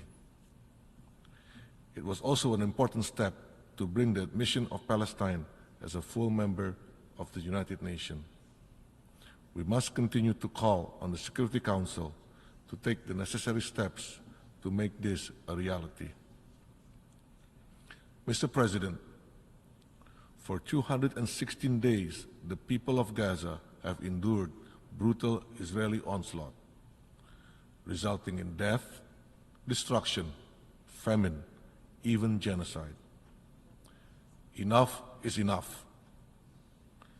In our multilateral toolbox, we have at least 3 ESS resolutions, 3 Security Council resolutions, and 2 ICJ provisional measures, all aimed at addressing the situation in Gaza. It is time for us to use these tools available to fix the situation in Gaza, prevent further humanitarian catastrophe, and the spillover to a wider region. In this regard, allow me to highlight 2 points.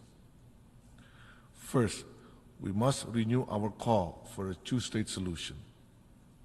In the past few weeks, 4 Caribbean states have announced the recognition of Palestine, bringing the tally to 144 countries. This is a testament of strengthening support for the Palestinian cause. With this momentum, peace process must be revived. We must rally behind an international conference to kickstart direct peace negotiation. This is where Palestine's full membership at the UN becomes crucial. There can never be a fair and equitable negotiation until Palestine and Israel stands on equal footing.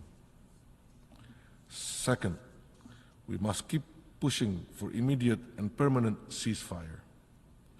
Stopping the violence in Gaza must continue to be our top priority. This month, 76 years ago, the Nakba took place. We must not be complicit in allowing the millions of Palestinian refugees to experience another Nakba today. We must be resolved in our call to stop the attack on Rafah. All parties involved must work hard to reach an agreement for a permanent ceasefire, provide humanitarian assistance at a scale, and continue supporting UNRWA. Mr. President, let today mark a turning point in history, but let it also lead to a stronger path towards Palestinian rightful place in the global community. I thank you.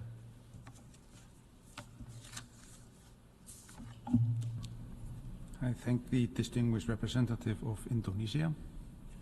I now give the floor to the distinguished representative of Brazil.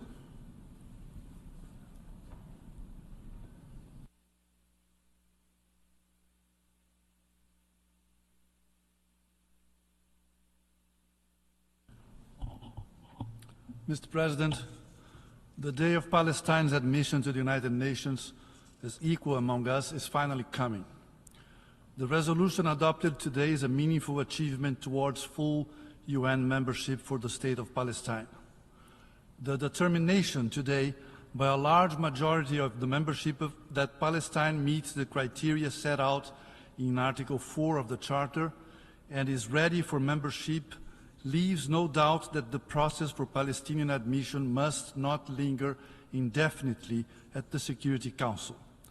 The General Assembly, the main UN body entrusted with the authority to take the final decision on such matters, must be allowed to exercise its powers under the Charter. A majority of over 2/3 of the votes enabled today's determination. That is the same qualified majority that will manifest itself when the time comes to admit Palestine as a UN member. We are confident that this will happen immediately after the Security Council, as we expect, accepts the recommendation issued by this Assembly today. The recommendation for the Council to reconsider Palestine's request enjoys more than just moral authority and political legitimacy. We recall the 1948 opinion of the International Court of Justice that no member state should be entitled to withhold consent to membership based on political considerations not included among the criteria set out in Article 4, which the Assembly today has determined that Palestine unequivocally fulfills. A politically motivated veto contradicting this Assembly's determination would be unjustifiable. Colleagues, the time has come to fulfill the United Nations promise of a Palestinian state. We can no longer abandon the Palestinians to a fate that is being unilaterally imposed by force by those denying Palestinians their right to self-determination. What we are witnessing in Gaza, now specifically in Rafah, is a shocking reminder of this undeniable reality. Today's resolution, if acted upon by all relevant actors, will pave the way to a future with a viable state of Palestine living side by side with Israel in peace and security within internationally recognized borders, consistent with the relevant United Nations resolutions. As importantly, the admission of Palestine as a member state, to be effected soon, I'm sure, will help restore full trust in the United Nations and in multilateralism. Mr. President, the 10th Emergency Special Session resumed for the 20th time since it was first convened in 1997. It means 27 years of this Assembly's attempting to fill a significant void left by the Security Council in performing its responsibility to address threats to international peace in connection with the situation in the Middle East. For the past 27 years, every time this Assembly convened or reconvened for this emergency session, it has been in response to a blatant failure by the Council to address illegal actions in the occupied State of Palestine. Have we not had enough? Have not the Palestinians suffered enough? Israeli settlements in the West Bank and East Jerusalem are clearly illegal. They alter the demographic composition and status of the Palestinian territory and threaten the prospect of a comprehensive peace settlement in the Middle East. Yet these settlements, which justified our first convening of the 10th Emergency Special Session back in 1997, have continued unabated. And this has only been met with Council inaction, apart from a 2016 resolution that recalls that what we already know: the settlements violate international law. Legal words without action have encouraged further contempt for the law. The occupation lingers on indefinitely, crystallizing a discriminatory system against Palestinians and the annexation of the Palestinian territory. Unlawfulness of actions against Palestinians has become the pervasive reality in the occupied Palestinian territory. The catastrophe in Gaza, whose latest chapter is unfolding in Rafah as we speak, cannot be dissociated from our failure to put an end to this prolonged occupation. It cannot be dissociated from our repeated failure to put an end to violations of international law and ensure compensation for the victims in Palestine. It cannot be dissociated from the United Nations' failure to fulfill the right of the Palestinian people to self-determination, the same self-determination, statehood, and UN membership that Israelis have enjoyed since 1948. It is clear that the General Assembly's response in the face of Council inaction must go beyond just convening, adjourning, and reconvening the 10th Emergency Special Session. The resolution adopted today should not add to the pile of documents that point to a solution but do little to get us there. Brazil has recognized since 2010 the State of Palestine within the 1967 borders, which includes Gaza, the Gaza Strip and the West Bank, with East Jerusalem as its capital. Brazil is hopeful that as a result of today's resolution, which other bodies of the United Nations shall not ignore, the admission of Palestine as a full member of this organization, bound and protected by the UN Charter, will be achieved soon. That will be an important step, with other steps that must seriously follow in the path towards the realization of the two-state solution. Thank you.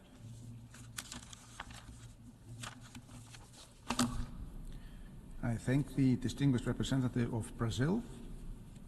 I now give the floor to the distinguished representative of Japan.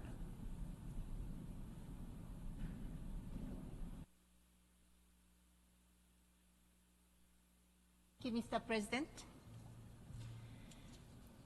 The situation in Gaza is worsening by the day. Amid the suffering, destruction, spread of disease, and a full-blown famine in the north, the people in Gaza need an immediate ceasefire and humanitarian assistance more than ever. Considering the already catastrophic humanitarian situation, Japan reiterates that a full-scale Israeli military offensive into Rafah must not proceed. In addition, Japan is closely following the developments in East Jerusalem, including the incident regarding the UNRWA headquarters. UNRWA plays an indispensable role in providing relief to refugees, and such destruction of UN facilities is unacceptable. To prevent further tragedy in Gaza, it is imperative that an agreement for a ceasefire and the release of hostages is achieved as soon as possible. In this regard, we strongly support the ongoing effort made by the United States, Egypt, and Qatar. A cessation of hostilities is the only path that could lead to a peaceful way forward. We believe that an immediate and sustainable ceasefire that includes the release of the hostages remains crucial. A few weeks ago, Japan voted in favor of the proposed draft Security Council resolution that would have recommended Palestine's admission as a full UN member, recognizing that Palestine meets the criteria for admission while also taking into account the perspective of promoting the establishment of the Palestinian state through peaceful negotiations between the parties concerned. Today, Japan also voted in favor of the General Assembly's resolution that grants Palestine additional rights as an observer state on the understanding that these rights are not inconsistent with the framework of the United Nations Charter. These actions reflect our principled position that upholds Palestine's right to self-determination through the establishment of an independent Palestinian state living side by side in mutual peace and security with Israel. We look forward to seeing Palestine as an observer state play an even more constructive role at the UN. Mr. President, to conclude, we are at a critical juncture, and our next step will be defining moment for the future of the region. Both Israel and Palestine have a right to exist as peaceful and independent states, and Japan remains unwavering in its support for the two-state solution. Let us exert all our efforts towards the realization of an immediate ceasefire so that peace and stability can be seen on the horizon. I thank you. I thank the distinguished representative of Japan. I now give the floor to the distinguished representative of Colombia.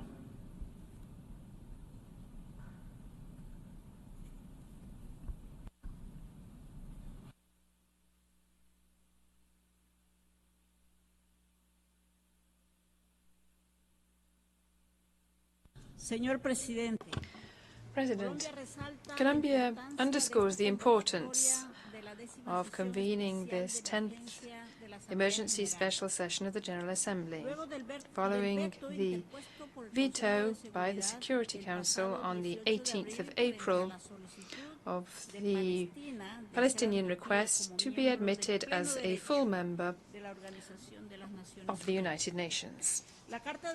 The Charter of the United Nations establishes in its preamble that we, the peoples, are determined to save succeeding generations from the scourge of war, which has brought untold sorrow to mankind.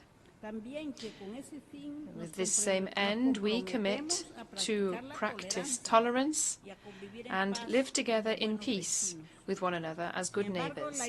However, the intensification of the conflicts globally calls into question the organization's ability to fulfill its fundamental mandate of maintaining international peace and security. In the Middle East, the spiral of atrocities committed since the attack by Hamas on the 7th of October 2023 must cease. This unacceptable escalation of violence has cost over 34,000 lives and over 78,000 injured. Most of these are women and children.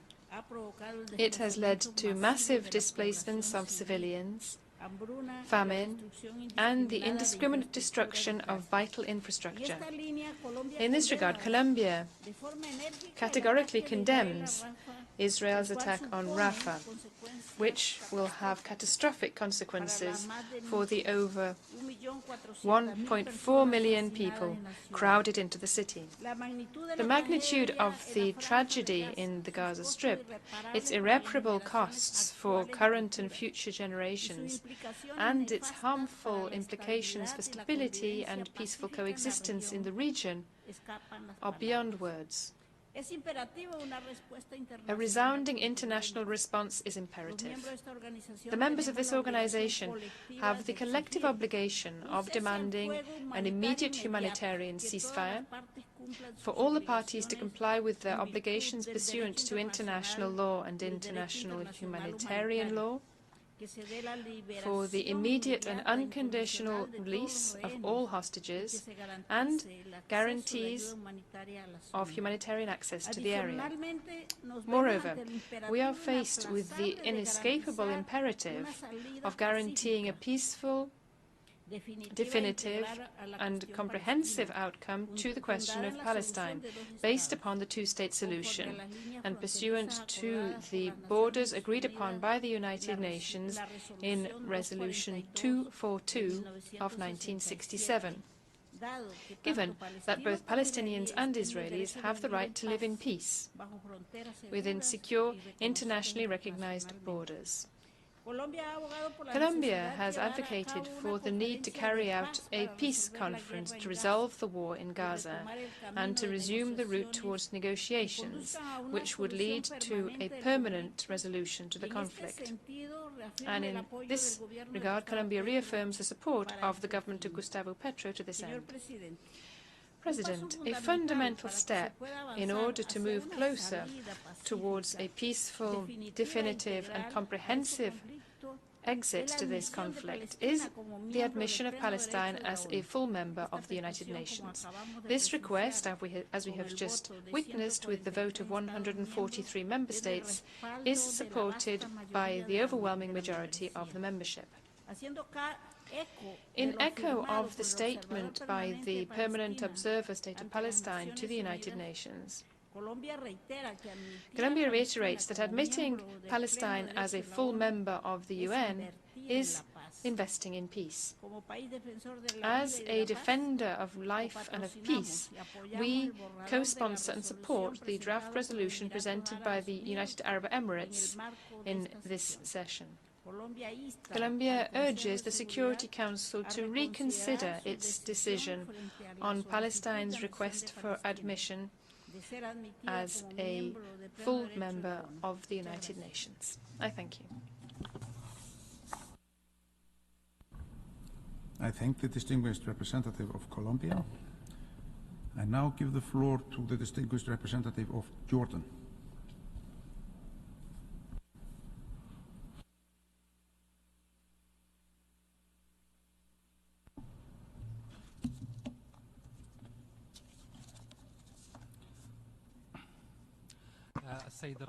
Mr. President, thank you for responding to the request of resuming the 10th Emergency Special Session of the General Assembly of the United Nations. We express our full support to the statements of the Arab Group, the OIC, and the non-aligned movement. Mr. President, Your Excellencies, our session today is held as the Security Council failed to adopt the resolution tabled by Algeria on behalf of the Arab world, the Arab group, last month on accepting the bid by Palestine to become a full-fledged member of the United Nations, and in light of the fact that Israel continues to disregard international norms, humanitarian, moral, legal principles and values, Israel's occupation army has been committing the worst massacres in the Gaza Strip. They claim the lives of 35,000 martyrs, most of them women and children, let alone tens of thousands of injured, those who went missing, those who had to leave their homes, and those who have been orphaned. Mr.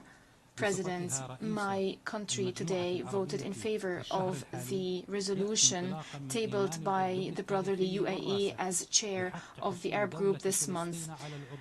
We voted in favor of this resolution as we firmly believe, historically have believed, in the right of the State of Palestine to a full membership of the United Nations. We believe in the centrality of the establishment of an independent Palestinian state with East Jerusalem as its capital, along the borders of the 4th of June 1967, according to international resolutions, the Arab Peace Initiative, and the two-state solution. The overwhelming majority of members of the United Nations have voted in favor of this resolution. This reflects clearly the overwhelming support of the international community to the Palestinian right to full membership in the United Nations, and the support of the international community to the rights of the Palestinian people to freedom, to establishing a state, and to self-determination. It is also a clear message to Israel that no matter how much it tries, no matter how much it destroys and kills and oppresses and persists in its arrogance, its injustice, its aggression on the Palestinian people, it would not distinguish the fire of justice. It will not defeat the will of the Palestinian people. Palestine lives on. Despite the naysayers, Israel is not going to be able to challenge international support, despite of its attempts to mislead, to falsify history, despite its attempts to disseminate a narrative that is flawed, that is completely false, its attempts to erase the culture and the Palestinian identity. Mr. President, we have to work to stop the current crimes in Gaza. The Security Council and the international community must act now to stop Israel from invading and attacking Rafah. 1.4 million Palestinians have sought refuge in Rafah as a result of the continued Israeli war for 7 months now, the Israeli war on Gaza. We warn that the attack on Rafah would inevitably lead to the commission of more massacres against innocent civilians, and it portends a spillover of this conflict.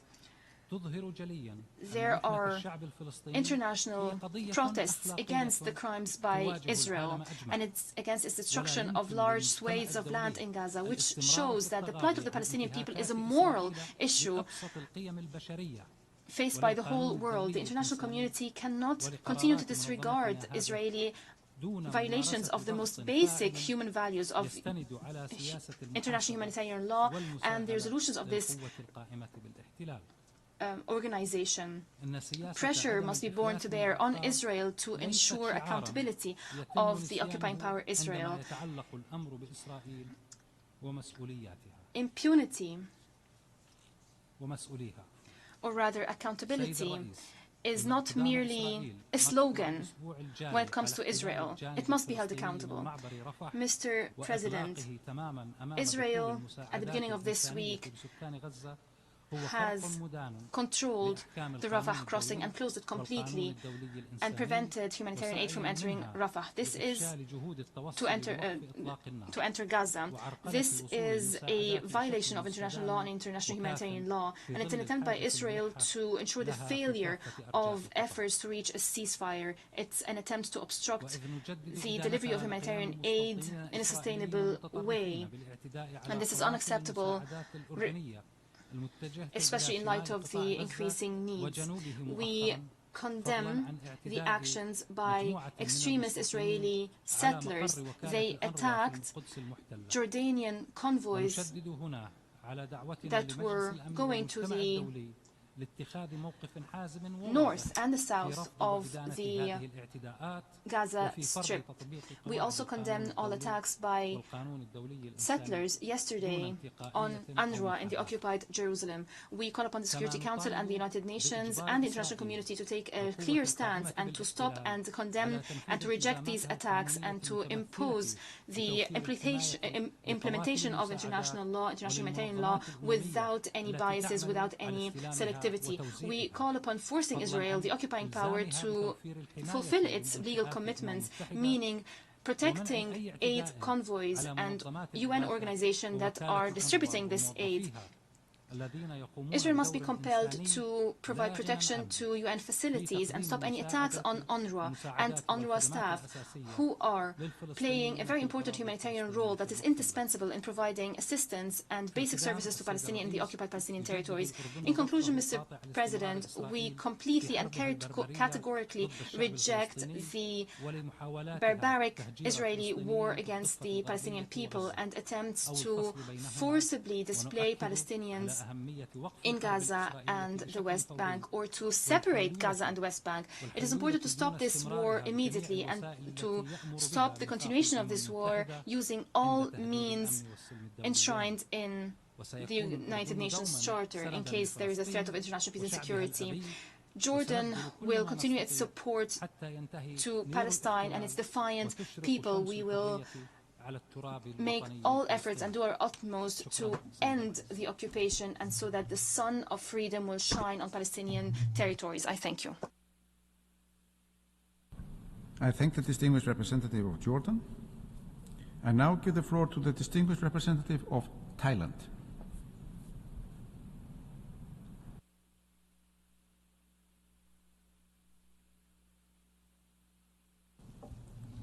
Mr. President, Thailand welcomes the convening of the 10th Emergency Special Session of the General Assembly in view of the urgent need to address the various dimensions of the Palestinian question. Thailand reaffirms its unwavering adherence to the UN Charter and international law in its totality. Thailand recognizes the State of Palestine and supports the State of Palestine's aspiration to become a member of the United Nations. Thailand thus voted in favor of and co-sponsored the draft resolution on admission of new members to the UN to demonstrate our commitment to the people of Palestine and to join other member states in sharing sympathy and empathy with the Palestinian cause. We hope that this could translate into a strong political will for the entire United Nations to secure justice for the Palestinian people. Thailand continues to condemn in the strongest terms all forms of violence and attacks on civilians in conflict situations, including capturing and taking them hostage. The military operations in Rafah worsened the already dire humanitarian situation for Palestinians in Gaza. We once again call for an immediate ceasefire. Thailand urges all sides to respect and fulfill their obligations under international humanitarian law and relevant United Nations resolutions. We reiterate the Secretary General's appeal for all sides to, and I quote, show the political courage and spare no effort to secure an agreement now. This is a crucial opportunity that the region and the world cannot afford to miss. Mr. President, Thailand is also deeply concerned over the worsening humanitarian situation in Gaza. Plight of all affected civilians and ongoing escalation of regional conflicts in the Middle East. We continue our plea for the continuation of the provision of humanitarian assistance to those in need in Gaza. Thai nationals have been killed, injured, captured, and held hostage. We remain deeply concerned for the remaining hostages, regardless of their nationalities, and strongly appeal for their immediate release and return, as well as their proper treatment and care pending their release. Therefore, we support ongoing coordinated efforts by concerned parties to secure truth and the release of hostages held in Gaza. We appeal to all sides to seek all avenues possible to resolve the situation and work towards long-term peace through genuine dialogue and diplomacy. with a view to finding a mutually agreed, peaceful solution to the issue, in accordance with the two-state solution, by which the state of Israel and Palestine live side by side in peace and security, within secure and recognized borders, consistent with relevant UNSC resolutions. Thank you, Mr. President. I thank the distinguished representative of Thailand, and I now give the floor to the distinguished representative of the Democratic People's Republic of Korea.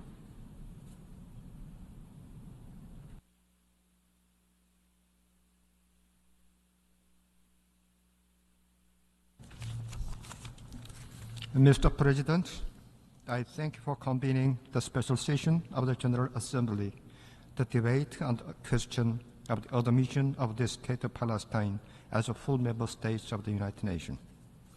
Today, General Assembly adopted important resolution admitting Palestine as a full member state of the United Nations and recommending the UN Security Council reconsider this matter favorably.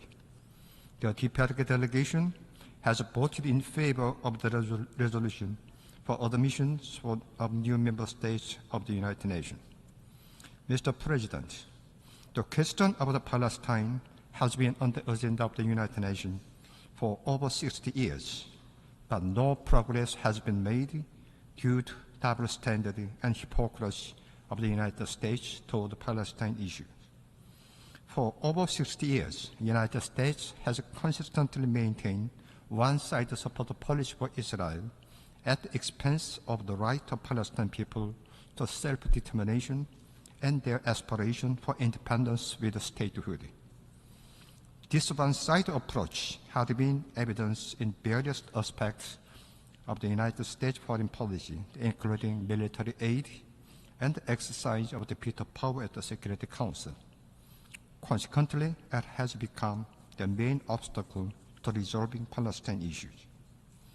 This double standard and biased approach of the United States not only undermine the credibility of the Security Council, but also perpetuate the cycle of the violence, injustice, and illegal behavior of Israel in occupied Palestine territory.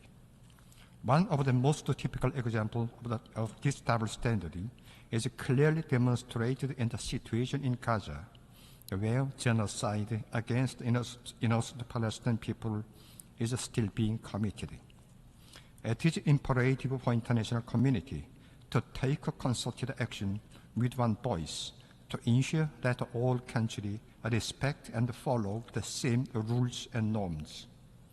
If double standard and special rule do not apply in the international relation, the Palestine issue will be smoothly resolved as requested by international community. The only way to realize a two-state solution is to recognize and respect the sovereignty of the Palestine and its right to self-determination. The adoption of the resolution admitting Palestine as a full member state of the United Nations is a critical step toward realizing the vision of the two-state solution, which remains the most visible pathway to lasting peace and stability in the Middle East. Furthermore, granting Palestine a full member state of the United Nations would reaffirm the commitment of the international community to upholding principles of the equality, sovereignty, and the right to self-determination for all peoples. The DPRK delegation strongly supports Palestine's full membership of the United Nations and call upon the Security Council to reconsider favorably this matter in the light of the resolution adopted at this special session of the General Assembly. I thank you. I thank the distinguished representative of Democratic People's Republic of Korea. I now give the floor to the distinguished representative of Belgium.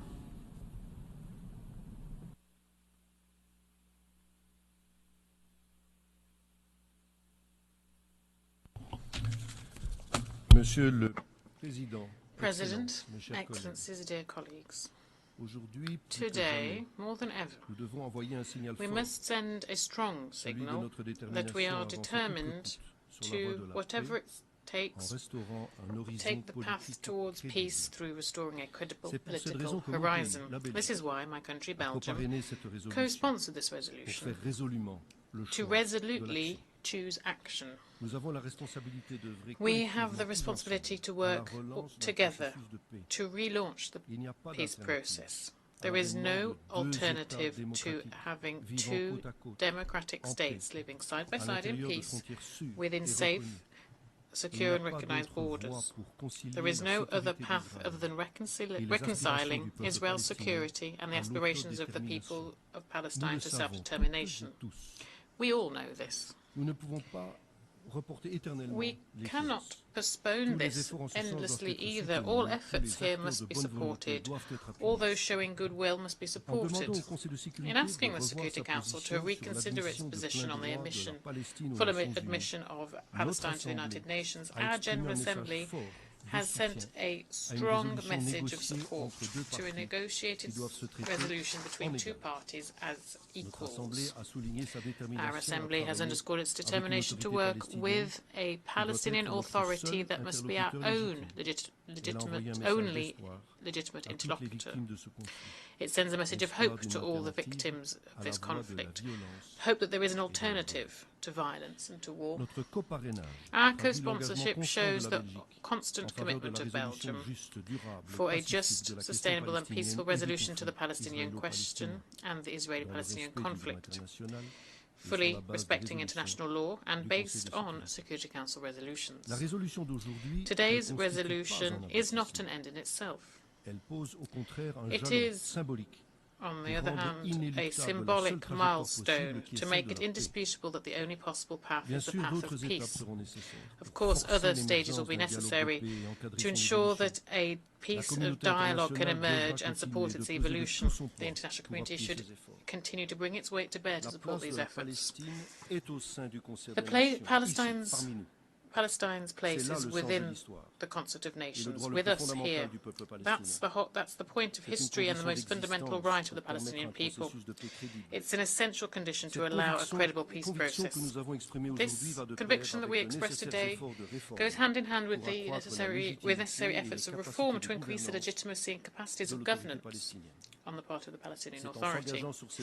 It's in taking this path that we will be able to make a reality of full membership of Palestine within the United Nations. And when the time comes, my country, Belgium, in coordination with its partners, will be able to recognize the state of Palestine. President, Excellencies, dear colleagues, an assault in Rafah would sacrifice all of our hopes of a ceasefire and of seeing hostages released. It would force us to bear witness to a new humanitarian disaster. Every day this conflict drives back the limit of what is unacceptable. Inaction can no longer be an option. Our inaction plays into the hands of the enemies of peace. It means that this intolerable humanitarian situation lasts longer, and that will only benefit terrorist groups such as Hamas and all types of extremists. Belgium reiterates its will to continue to contribute proactively and positively to ensure that peace returns. It's in this context that we reiterate our appeal for an immediate ceasefire, an unconditional release of hostages, and complete and unhindered humanitarian access. Thank you for your attention. I thank the distinguished representative of Belgium. I now give the floor to the distinguished representative of South Africa.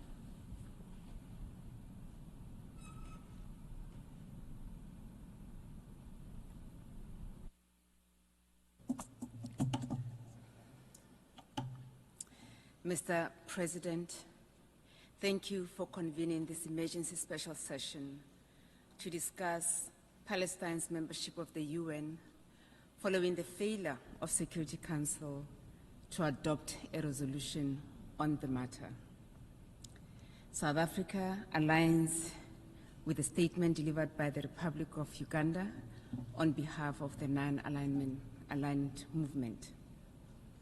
At the outset, South Africa reiterates its support for the full membership of Palestine to the United Nations. We believe that Palestine has met the criteria set out in Article 4 of the UN Charter and should therefore be admitted as a full member of the organization. Mr. President, next week, on the 15th of May, Palestinians will observe Nakba Day. This reminds us of the events 76 years ago when the world stood by and watched while hundreds of thousands of Palestinians were forced to flee or were expelled from their homes, villages, and towns. Very few have been able to return and reclaim their heritage and rights. It is regrettable that today, the historical events leading to the establishment of this august organization, which is meant to bring about global peace and security, runs almost concurrently with that of the period of occupation, which began with the Nakba. As we convene in this plenary hall, a war continues to be waged against Palestinians in the Gaza Strip, and a full-scale military operation announced by Israel is imminent in Rafah, despite caution by the international community of the catastrophic consequences of such an action. We are unfortunately witnessing once again the displacement of Palestinians from their very last refuge in Rafah. They have nowhere else to go. This wretched truth implies that we have again failed the people of Palestine. To date, no meaningful action has been taken to stop the genocidal actions in Gaza, nor have sustained efforts been taken to improve the flow of humanitarian relief and protect civilians. On 26 January 2024 and 28 March 2024, the International Court of Justice issued orders in relation to the right of the Palestinian people in the Gaza Strip to be protected from all acts within the scope of the Genocide Convention. The court ruled that South Africa's claim that the State of Israel, a state party to the Genocide Convention, has met the standard of plausibility and ordered inter alia, ordered Israel to take action to prevent and punish genocide, incitement to genocide, and to enable immediate and effective provision of basic services and humanitarian assistance to besieged Gaza. These provisional measures were issued by the court to prevent irreparable and irreversible harm to the rights of Palestinians pending the court's final decision on the case. Regrettably, Israel has not complied with the court's binding order, but has instead escalated its genocidal acts against the Palestinian people. The time for a permanent ceasefire and a complete halt to offensives is long overdue. Mr. President, it is important to recognize that the application for membership of Palestine to the United Nations is occurring within a context of illegal occupation, which goes against the tenets of international law and the UN Charter. We should recall that despite the adoption of Security Council Resolution 2334, the expansion of settlements activities on illegally occupied land in the occupied West Bank, including East Jerusalem, has continued with impunity, which has a direct effect on prospects for attainment of the two-state solutions. The Secretary General noted earlier this year that a lasting end to the Israeli-Palestinian conflict can only come through a two-state solution. Any refusal to accept the two-state solution by any party must be firmly rejected, and that the denial of the right to statehood would indefinitely prolong the conflict. A one-state solution with huge Palestinian population inside that state without any real sense of freedom, rights, and dignity would be inconceivable. The only way to address the legitimate aspirations of both Israelis and Palestinians is through the two-state formula. We must remain steadfast in our commitment to supporting the just cause for justice and liberation of the people of Palestine. As member states who pledged their commitment to upholding the UN Charter, we have the ultimate responsibility to ensure and protect the inalienable rights of Palestinians. For how long must Palestinians wait for their turn to enjoy the rights that all of our people enjoy? For how long must Palestinians be subjected to discrimination and unjust policies that perpetuate a cycle of structural violence and violations of their human rights? Mr. President, at the very least, the international community needs to make incremental steps towards finding a peaceful political settlement for both Israel and Palestinians. Conferring full recognition to Palestine within the international legal order, conferring international legitimacy, leverage, and bargaining power inherent in recognized statehood would be the first step towards offering both sides a secure and better future. It is necessary to restore a balance that has in recent years tipped overwhelmingly in favor of Israel. No peace negotiations has much prospect of succeeding if the parties at the table are not engaging as equals.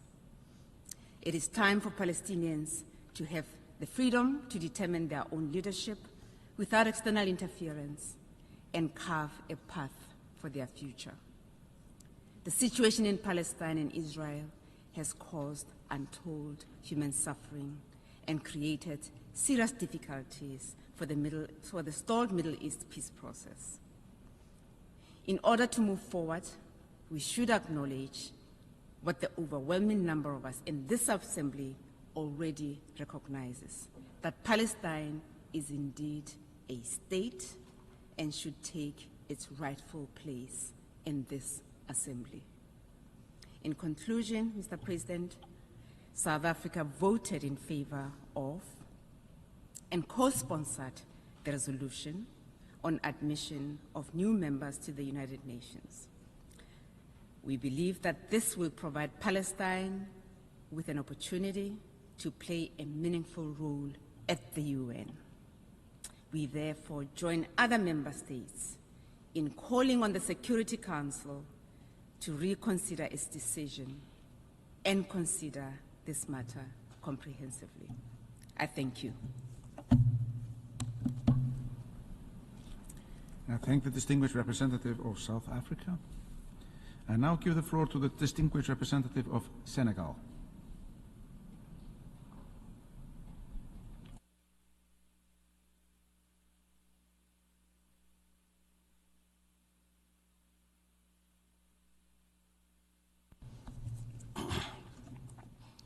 Monsieur le Président,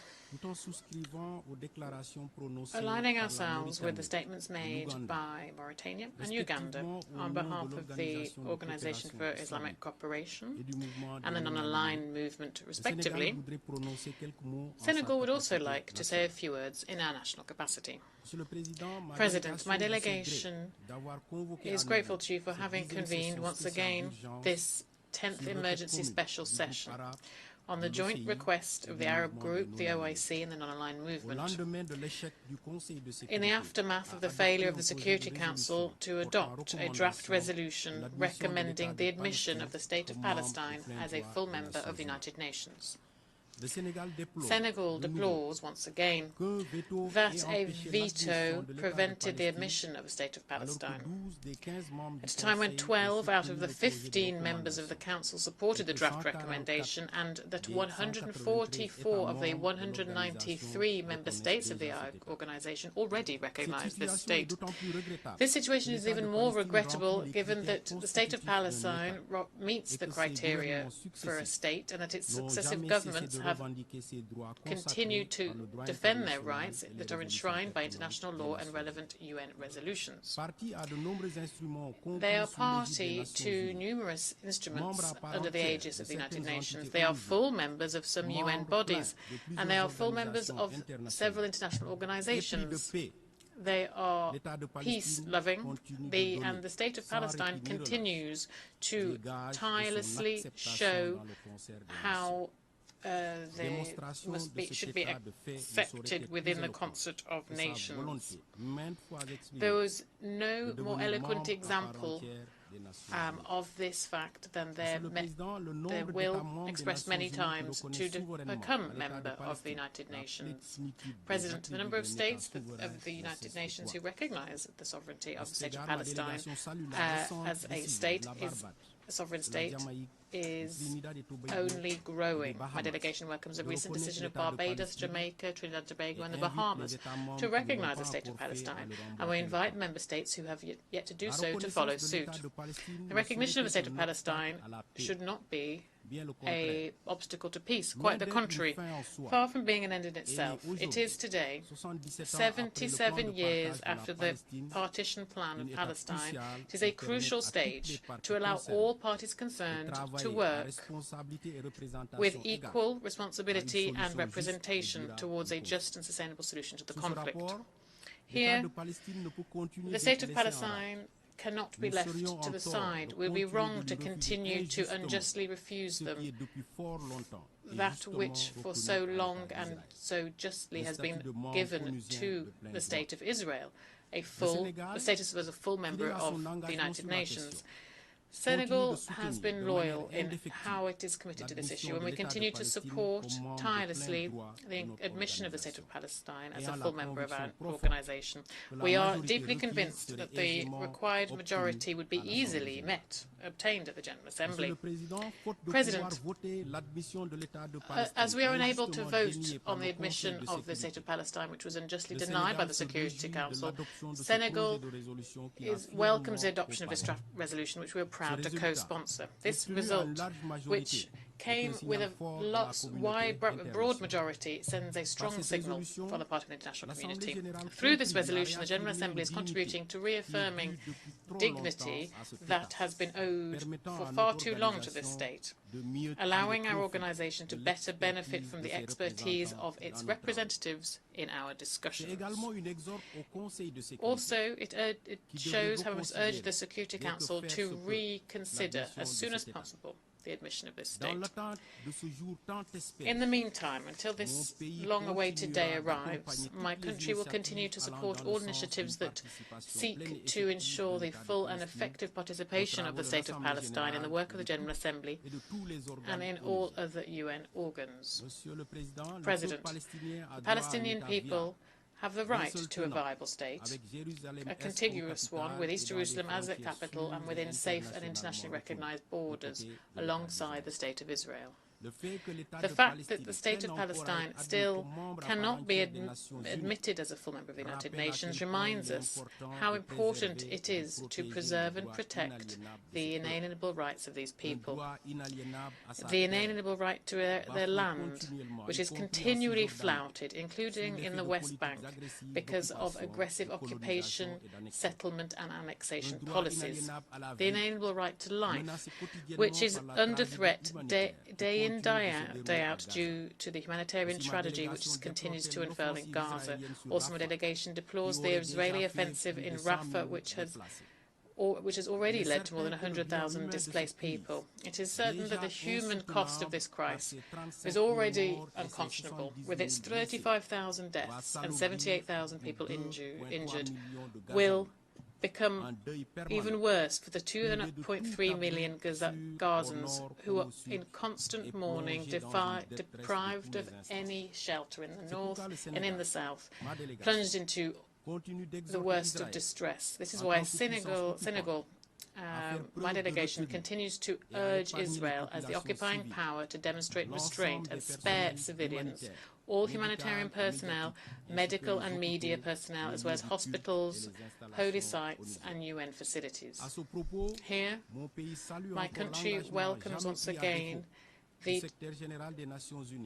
unwavering commitment of the UN Secretary General and his commitment to a resolution of this crisis. My country reiterates its support to the teams of Mr. Philippe Lazzarini, Commissioner General of UNRWA, as well as all UN and non-governmental entities involved in this day-to-day work.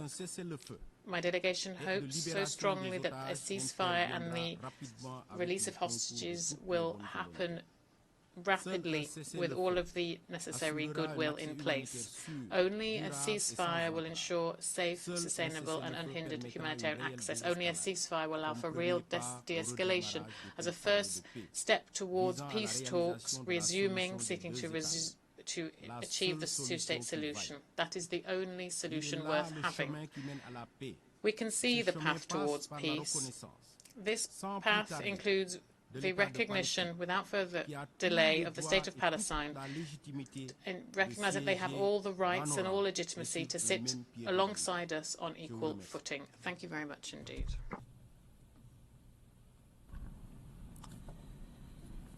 I thank the distinguished representative of Senegal.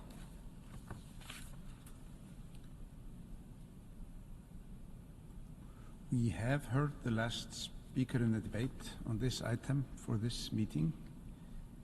We shall hear the remaining speakers on Monday, May 13 at 10 a.m. in this hall. The meeting is adjourned.